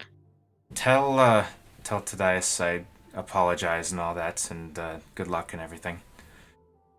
And then he swiftly turns around and he starts walking back down the hill, down the lane.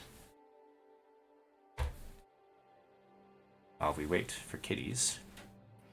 How many potions is it? 2 potions. 2 potions of arcane renewal, and their item card is in the magic items tab. I'm back. And they don't poison you. That's the difference. They don't poison you for a minute. Okay. Calzan gave you guys those potions, and then he apologized again and left. Kitties, that's what you missed. Yeah, I heard. Sorry, I was dealing with real life stuff. No problem. So let's go to Tadias. Tadias, you make your way across the river, whose banks are still kind of flooded. Although you notice that they've receded a little bit. Anyway, I'm heading off to that address where Dimitri's at. So it's simple enough. You find yourself here. And what, do you knock at the door? Yep, just casually walk up and crack the door a bit. Oh, you open the door. Just a little bit. Yeah. Okay, well, you hear, who's there? Hello? Oh, Tadias! Tadias, come on in. Right. I pop open the door, I slide in, and I close it behind me. You summoned me? Say that again. You summoned me? Of sorts. Okay.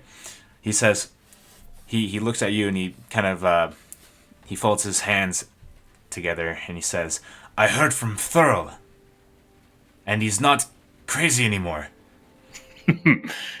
Well, that is good news, I suppose. Well, he mentioned you. He mentioned all you've done for the Feathergale Knights. Well, that thing's happened in those mountains. He says, I should say, well, he says, "I also heard from him that you found another one of our projects that was taken by the cultists." I kind of like pull a little bit of the harness that's on me. This one? Yes, that's the one. He says, "I wanted to give you something to add to that before you go." What could you add to it? He says, it's an upgrade that should make it a little bit stronger and should preserve you for a little bit longer. Okay. He says, "Can you remove it for a moment? I have a small workshop here. I can affix the verve gems easily." Certainly. I begin unsnapping the harness and take it off and fold it into a nice little bundle for him. He takes it, and you see he's got a nice workbench, and it looks like he's still tinkering, even though times are kind of uncertain. And he grabs it, and he pulls a box off of a shelf, and he gingerly sets it down and opens it, and you see these green gems that have a slight glow to them, that have a small lattice of metal surrounding them, and he has a leather hole punch and some thread, and you see him starting to affix the gems to the harness in different places, and he uses a thread that looks like it's it looks like there's threads of both fabric and also silver in this like smaller thread, like it's spun with silver, and he works, and it takes about a half hour of time, and he holds it up and he says, "Here you go." Does it feel heavier when he gives it to me? Not really. All right. Slip it back on and just fasten all the latches and everything. All right, and here is what it is. So the upgrade. With new fittings, you have a small reserve of gusts that can drive back enemies. As a reaction, when you are the target of an attack roll, you can use your reaction to cause the armor to blow a short, even stronger gust of air. If the attacking creature is huge or smaller, the attack misses. But you must make a DC 15 strength save. On a failed save, you are pushed back from the attacker by 5 feet. If you are the subject of a melee attack and use this feature, the attacker must make the same saving throw, if they're large or smaller, and be pushed 10 feet away from you. You can use this 3 times, and you have to finish a long rest before you can use it again.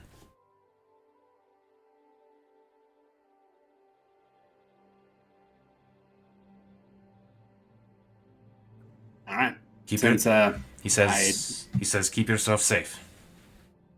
I'll do my best. There's a lot trying to kill me these days. He kind of looks at you and he notes the scars on your face. I'll bet. I'm home in one piece, huh? I hope so. How's everything with you? Is the business still doing anything? He says, we've been slowing down a bit. We haven't been going into the warehouse as much. We've been a bit careful since the Null invasion, and we had a run-in with more of those cultist types. Not the defectors, but the ones who had already subscribed to worshipping air and such. In the town? They were swiftly taken care of, but the fact that they're showing up is worrisome. Right. Make sure to inform Gordon of anything you need us to know. He can get to us. He says, Will do. All right. I do have to meet up with the others, but could you do me one favor, please? Oh, anything. I hand them my letter for Katie. You hand him your I hand him lady friend letter. My lady friend letter. Ooh. I need this delivered to Katie Kirk. Previous employer I had. Yeah. Oh, sure. You don't want to deliver this yourself? All right. I haven't seen her in a while, and I'm not in a good mindset right now. I want to get things done, and I feel impatient, anxious. I feel like trip over my tongue. He pats your upper arm and he says, I understand. I'll get this to her. Thank you.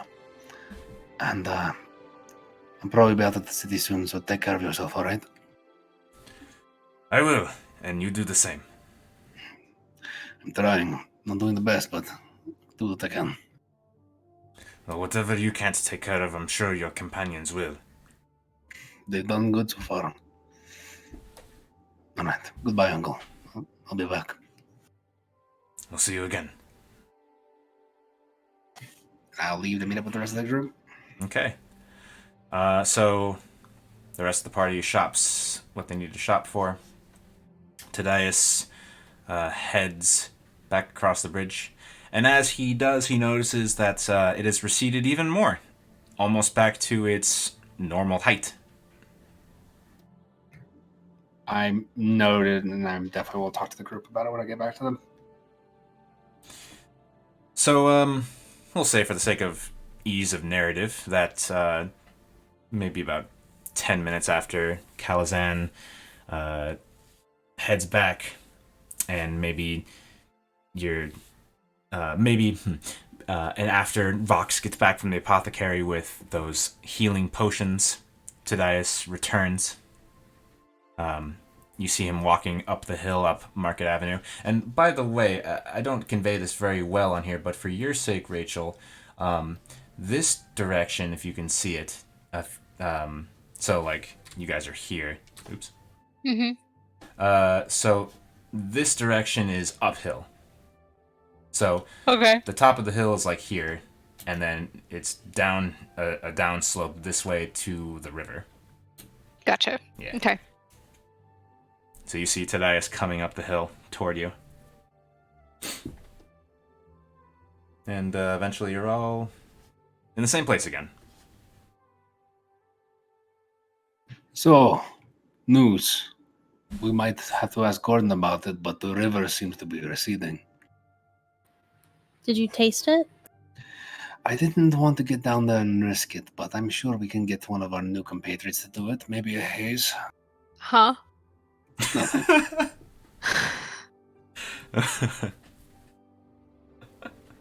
No, thank you. What? It's a freshwater stream. What's wrong with the river? We all drink from it. Insight check. Okay.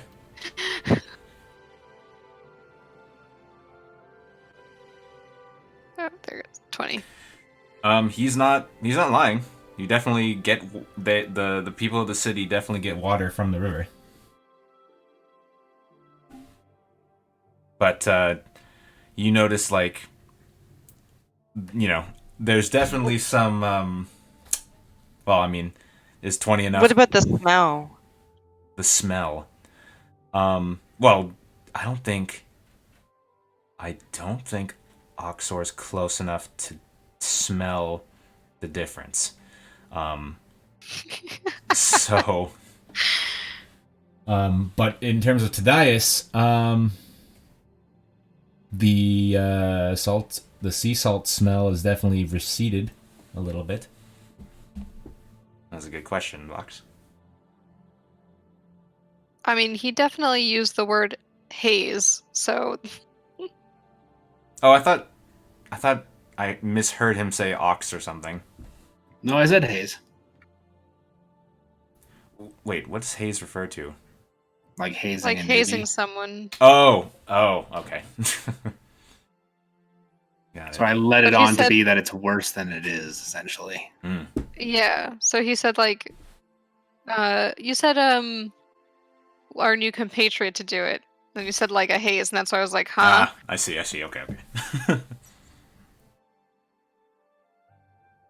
So obviously, with that insight check, he's not lying. They do pull water from the river, but you can tell that there's some motive.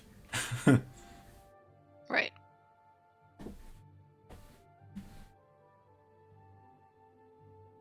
So you don't want to sip? No, thank you. I'm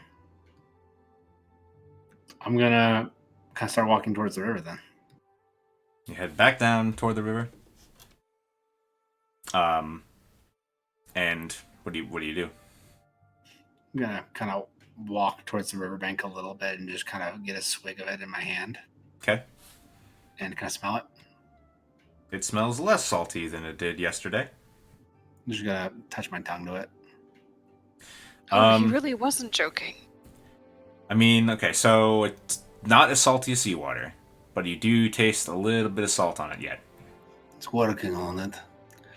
It's a lot better than the remnant of that whiskey bottle on the bottom of the airship, but either way.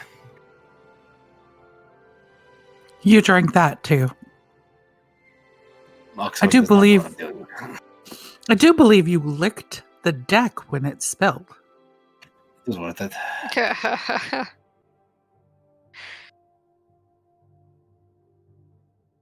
It's more like a suckle anyway. But regardless, God. what are we doing? I did not. Todias revels in the groans. Just, oh, yes. It's the worst word. It's almost bad as moist. Yeah, but you can have a moist cake, and that's okay. What was True the other enough. word that you said was awful? Suckle. Suckle the moist cake? No. No. I said you can have a moist cake, and that's okay. So, like, moist when used to describe baked things is great, but Otherwise, it's kind of. So what are you guys doing? I got really, like, thrown off. I don't know. Gordon's? Wayshield headquarters? Yes, we need to pick up the giant rock beast. I need my Lucy. Okay. Who's Lucy? You're gonna love Lucy. She's the Oh, bullet. What's a bullet? You know what a bullet is. Does Rachel do. know? Does Rachel know what a bullet is? Rachel does not know what a bullet is. Oh, okay. Well then, let's keep it diegetic and say that that in all of his adventuring days, Auxor hasn't seen what a bullet is too. So no, you don't know what a bullet is. Okay. So It's hard to explain. You have to see. Okay. oh, you can meet Gordon too. Doesn't she have to get sworn in? Oh, excuse me. Doesn't he have to get sworn in? Sworn in. into what? The way shield. I'm not sworn into the way shields. I made a pact with the Cold Dwim, but I never did anything with the way shields. the Pact of Koweït Dwelm, which is the region that you guys are in, which isn't a sovereign nation, which is why I keep referring to it as a region.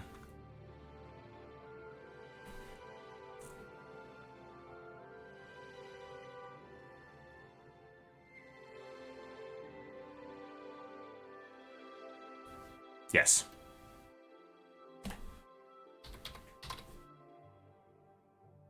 So you head up to the Wayshield headquarters. Yeah? Yep. Yes. Cool. Heading up the hill up to near the top, and you pass by workshops and more shuttered and unshuttered markets, and you get to here, and Auxor, this building is a 2-story wooden building that's reinforced with stone mason at the foundation, and it has a wide porch, and currently there's nobody on the porch.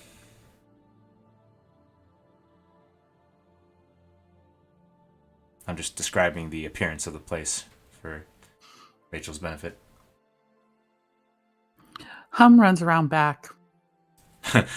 And she screams, Lucy, I'm home. Oh my fucking god.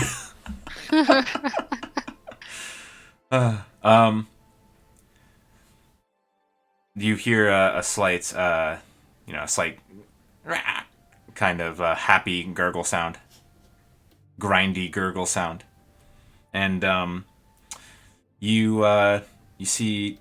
Does Auxor follow Hum? Yeah. So, she walks around and hops over the fence of this pen, which has a small stable and several horses, and all of the horses are sort of standing as far as possible away from the beast that Hum is running towards, and it looks like this. Except this bullet has a pink bow on her head. Oh, Actually, no wait, Adorable. it's a baby blue. Sorry, I messed that up. It's a baby blue. oh my god. Auxor finds her incredibly endearing and adorable. I feel like Lucy's excited to see me show up, so she's kind of stomping around and Yes. making noises. Yes, absolutely. Who's the goodest girl? Do you say it like that, or do you... No, I say it kind of mean sounding and screaming. And Lucy nuzzles Hum, like, kind of roughly and almost knocks her over. Hum smacks her pretty hard on the side. More happy, grindy, gurgly noises. Lucy, this is Auxor. We do not nibble on Auxor. Lucy approaches Auxor and puts her nose part near and starts sniffing.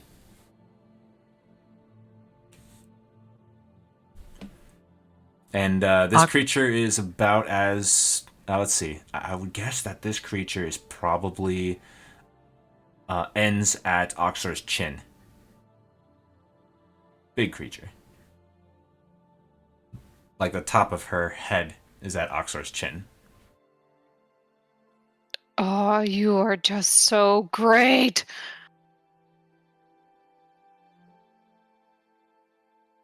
Does Auxor say it that way to Lucy, and how does Lucy respond? Yeah, he says it that way. Let's see. So Lucy shies back a little bit. You gotta be rough with this one. She does not accept praise in nice voices. She likes to be yelled at. Hello, Lucy! Lucy gets excited and nudges Auxor and almost it pushes Auxor hard enough to make him step back a bit. He will aggressively start, like, rubbing her. Like you She would have really done, like, on the likes- top or, like, behind the ears area. What is she like? She really likes smacks. Oh, okay. And he'll start, like smacking her on the head. She's all for it. And like leans Oh, then into he'll, it. like, get really aggressive and he'll, like, start smacking her really hard. She's making all kinds of happy noises, and it gets like excited enough, and I need you to make a strength save, or not a strength save, an athletics contest.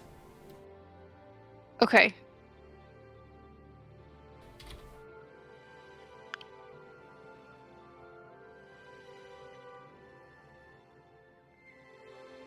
She almost shoves you down, but you manage to stay on your feet. Oh, I like her a lot. Well, She is a good person, a good animal to have in battle. while this is going on, is Tobias like watching this, or is he going into the headquarters? He's just sitting on like the railing in the back by the stable and watching this.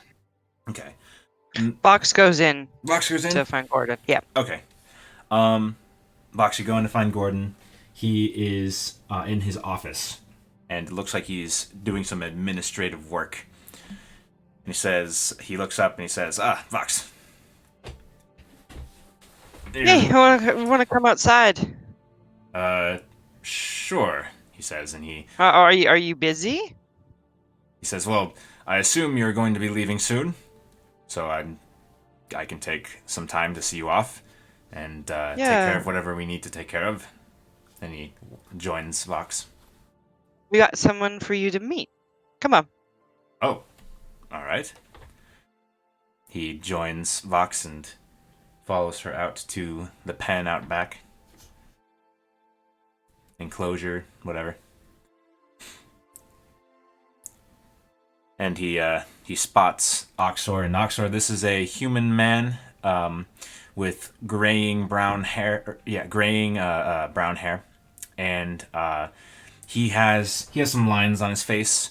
But Auxor can tell that he is still fit and in fighting shape.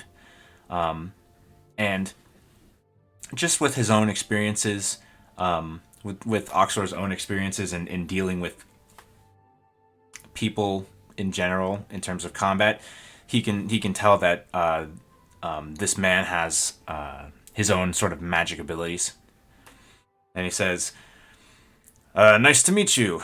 I'm Gordon Copernicus." Hi, I'm Auxor. He goes for a handshake. He is about he's 6'0", and he looks up at Auxor. It's a pleasure to meet you. It's nice to meet you as well. Did you just arrive in town? Yeah. Auxor will be joining us. Oh! And he looks at Auxor a little bit more keenly, a little bit more appraisingly. Looks at the sword, and then he notices the fact that he has the Targe of Torlir and says, "Oh, I see. I see." He says, "Well, are you a competent warrior?" Yeah. Oh, good, you're going to need to be. He looks at Tadias and Hum, and he says, and then Vox and Delia, and he says, "And you trust him?" There's reasons why he's here, and he was given to us as a boon. I believe he's going to be part of the reason why we get Zachariel back. I see. Tadias told us to trust him. I gotta follow Tadias. All right, then. Then I'll throw my lot in with you as well. Good to meet you, and best of luck.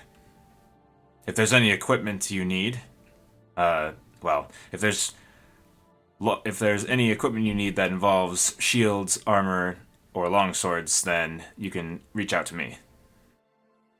Oh, speaking of longswords, she hands over the longsword she got from the last battle to Gordon. This is too big for me. This is a militia sword. Did you get these from one of the defectors? Yes. Oh, no wonder they were asking me about that last night. They recovered their gear. I'll get this back to the militia, don't worry.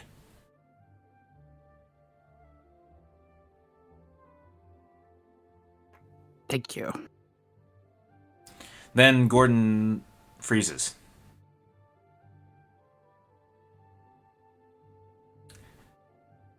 And What's up? he says, he blinks. And Cinna, Yes. that message sending that Snow sent, is that what you're going to go with?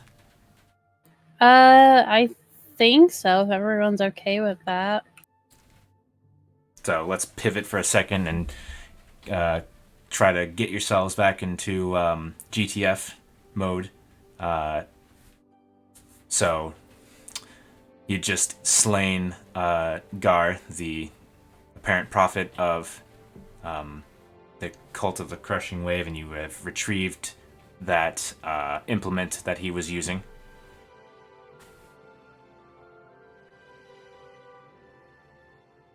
And is that party good with that sending? I think so. Okay. Then in that case, back with the excavators. Gordon says, "Does anybody here know who Gar is?"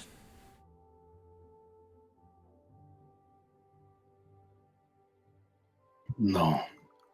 Is the name familiar for us, Mike?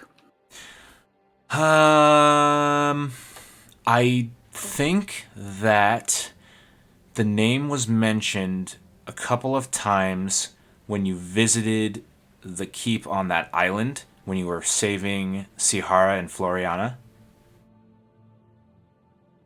And I don't think it was mentioned again. I mean, it's remotely familiar. Okay, well, our allies have killed them and says that the situation in Rollett has been taken care of. Let me get back to them. And Gordon's going to respond to the sending. And I'm going to pull up a word counter.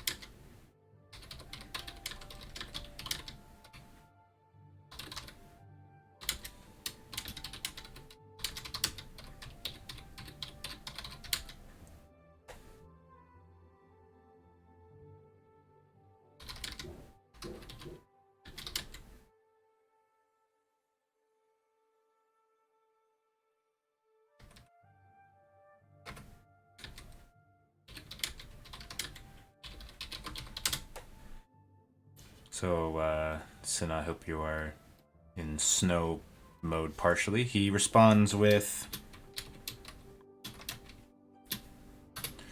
"That is good, but who is Gar exactly? Is there more detail you can share? I am with the Excavators at the moment."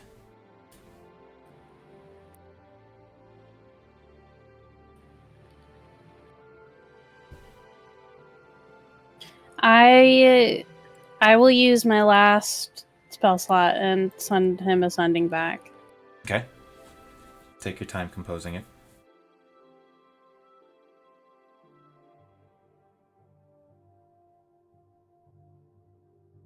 Did we find out the name of the weapon he had? At this point, no, but since you don't have to respond right away, we can say that, it takes a few minutes for you to figure it out. Because, I don't think anybody, nobody has identify in that party, do they? Well,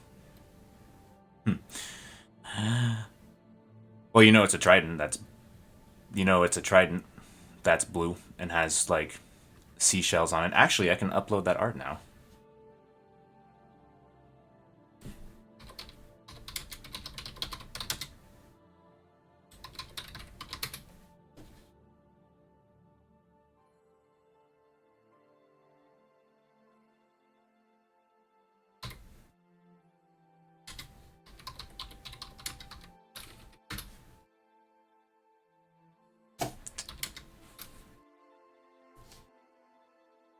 I'm looking for the art. Is there anything you need from me before you send another sending?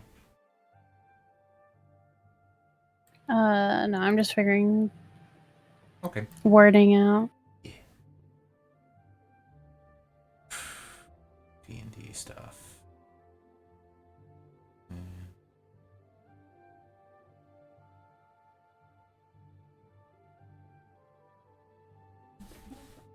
Oh, I already have it. Okay.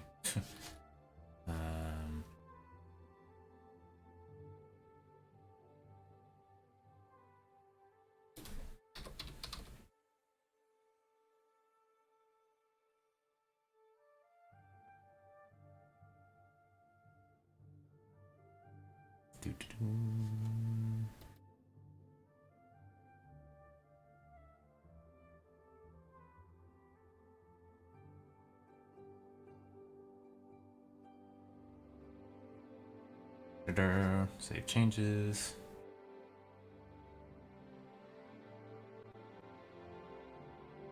Oh, cool. All right. Here are all the weapons that the players have seen via characters in all their glory.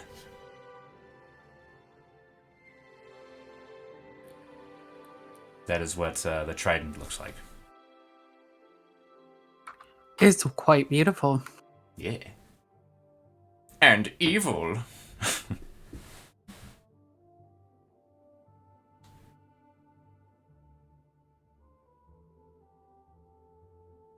Are there any of those rocks left for Lucy laying around? Thanks to Vox, there are.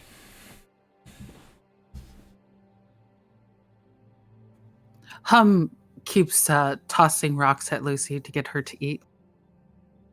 So, Auxor, you see as Hum tosses a rock at Lucy, and she just crunches it like it's cereal. And chews it up.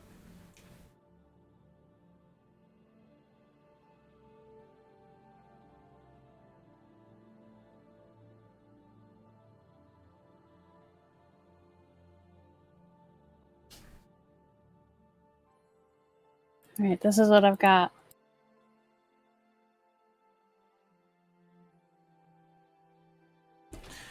Okay. If that's okay with everyone. Seems appropriate. All right. So back with the excavators, Gordon nods as he hears Snow's voice tell him this. And he looks a little bit chipper.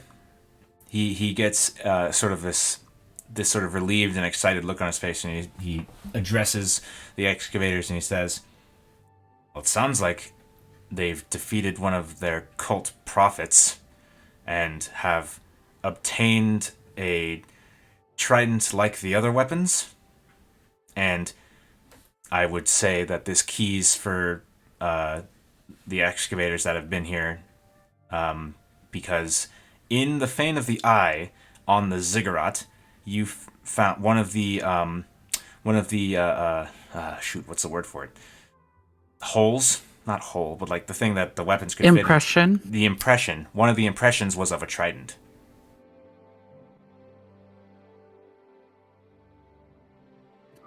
Well, that's good news.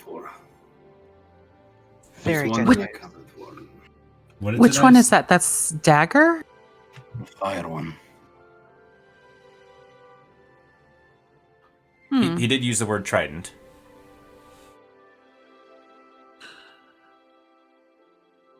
Well, we should definitely get on the road. Where are we headed? Imagine that the Nexus will lead us to any sort of port we need to close. And didn't I think that, and this is Rook speaking up, I think that Mikal mentioned that it was in some woods that were nearby. He called them, and he looks at Delia because she's the one that translated this for him, the Nearthal Woods. I give him a nod. Just east of us, not too far. Let's move. Gordon says, he sort of strokes his beard and he says,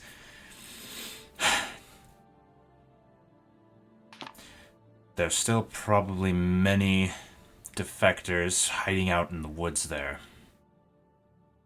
He then responds, well, no, actually, he before he does that, he says, perhaps, if possible, your team and my task force meet up and combine your forces to make your way in there. Strength in numbers. Of course, of course. I turn to Gordon. Will you lead us? Will you come with us? I have responsibilities here. And I'm not as spry as I used to be, unfortunately. Hum looks at Gordon and says, no problem. Tadias and I have this. We'll take care of it. Then I'll let my task force know you're on the way. And he's gonna send a sending back to Snow.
So first he responds to the sending with this. He says... Actually, let me continue typing.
Okay.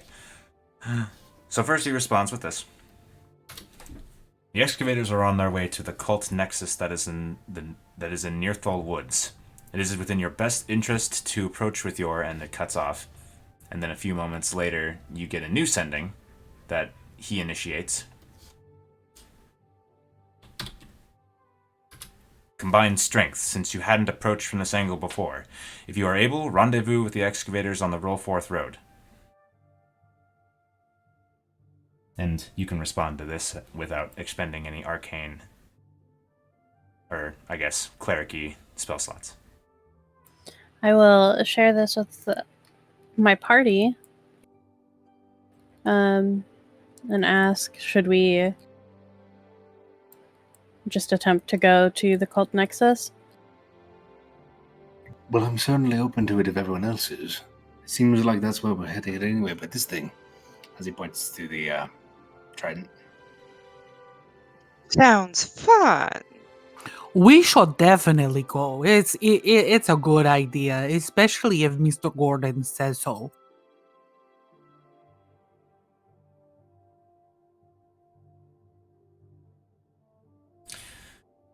I'll go wherever you need me to, says Stoneflame.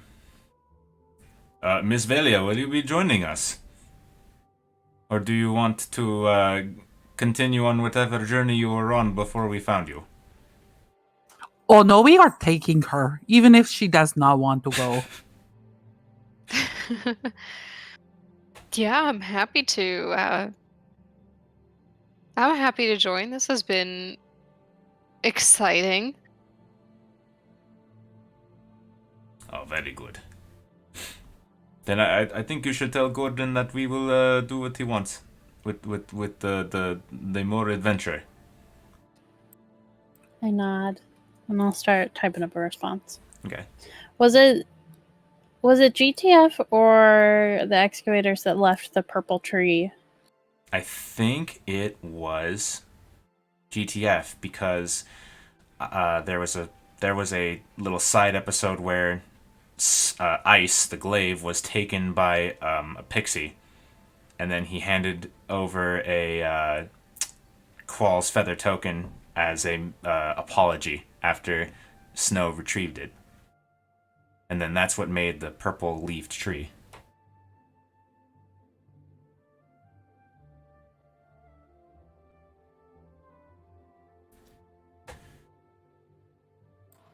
Should we set that as a rendezvous point? That sounds like a really good idea. Okay. As after he sends that, Gordon says to the excavators present, he says, how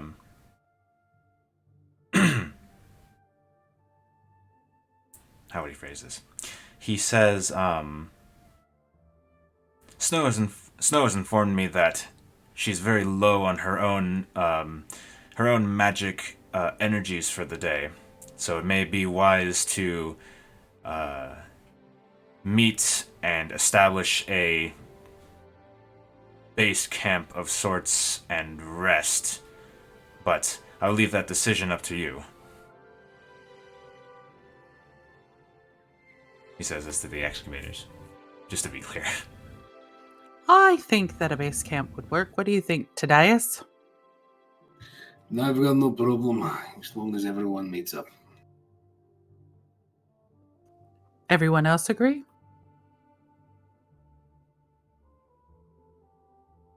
I Yeah, agree. Sure.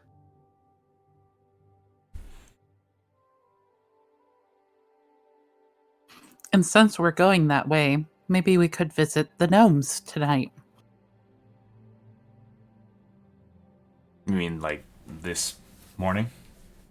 Mid-morning? Yeah, I meant this morning.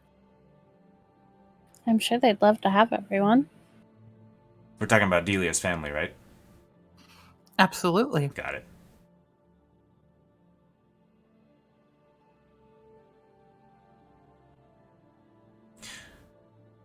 Gordon hears that from Snow.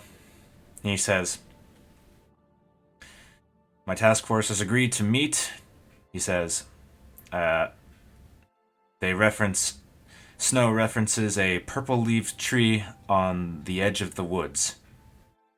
And you all, I think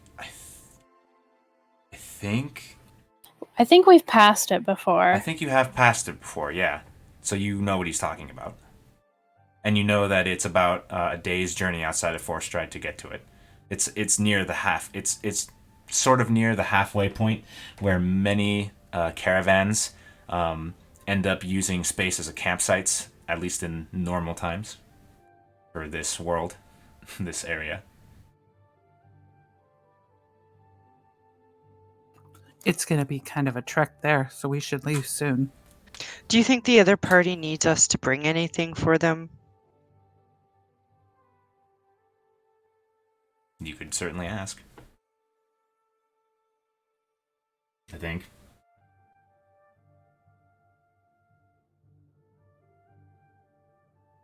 Gordon, Hey, do you Gordon. mind asking them? If they need anything, sure. He says, I can do this 2 more times, by the way. And then he closes his eyes.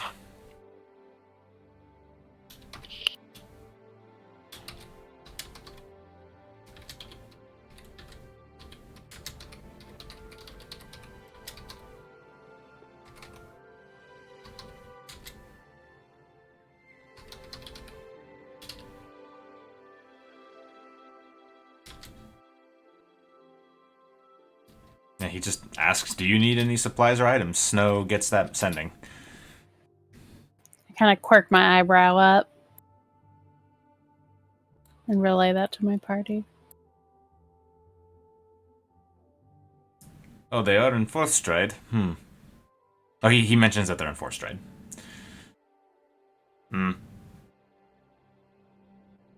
I am good. Well, no, I think we're pretty solid on javelins. Miss Velia, do you need more arrows?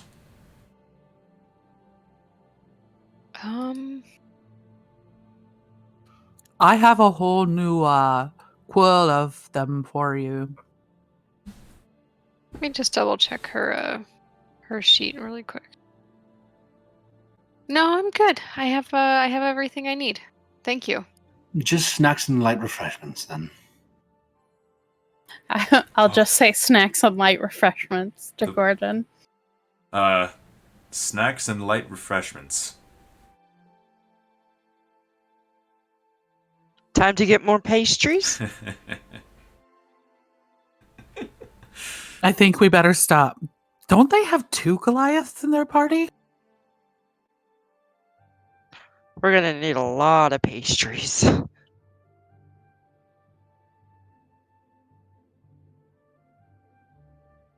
You know, my understanding is that Chadicus rivals Zachriel in his cooking. Oh, you know what we should do? That's hearsay. Have That's a right. feast right before we go in. What was that? Hearsay and slander. Today is coming to bat for Zachriel. Well, He ain't can't. here to fight for himself, man. Yeah, he's not here to defend himself.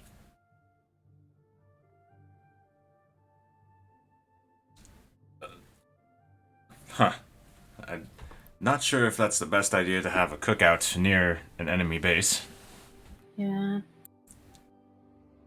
Perhaps I can wait until after. Well, I'm just thinking out loud. But yes, let's stop and get some more pastries and put them in Lucy's pack and we'll move on. Okay.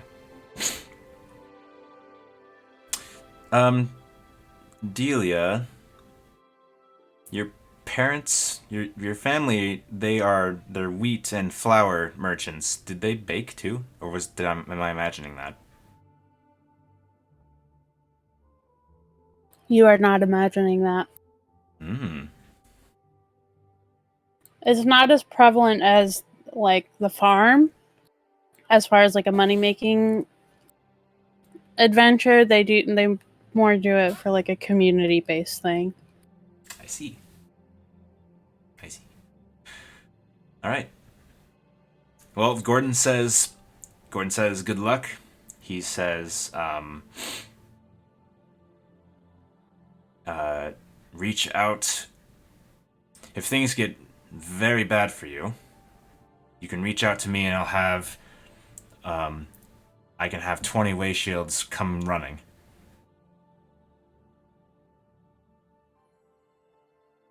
At least as far as inside this cult nexus you refer to. Beyond that, I'm not sure how far I can send my men.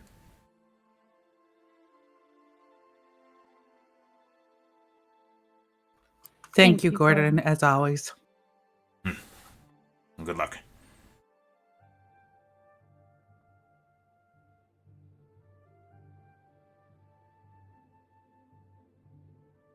I'll hop to it. Yeah, let's get going. Hum jumps up on top of Lucy and offers a hand to Delia. Take her hand. Rook scrambles up behind Delia.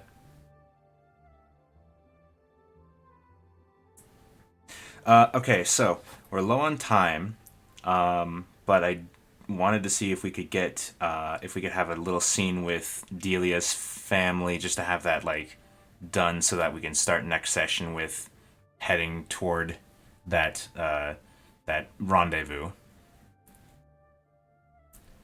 Can you guys go over a session, maybe like 5-10 minutes? Do you want to have a scene with Delia's family?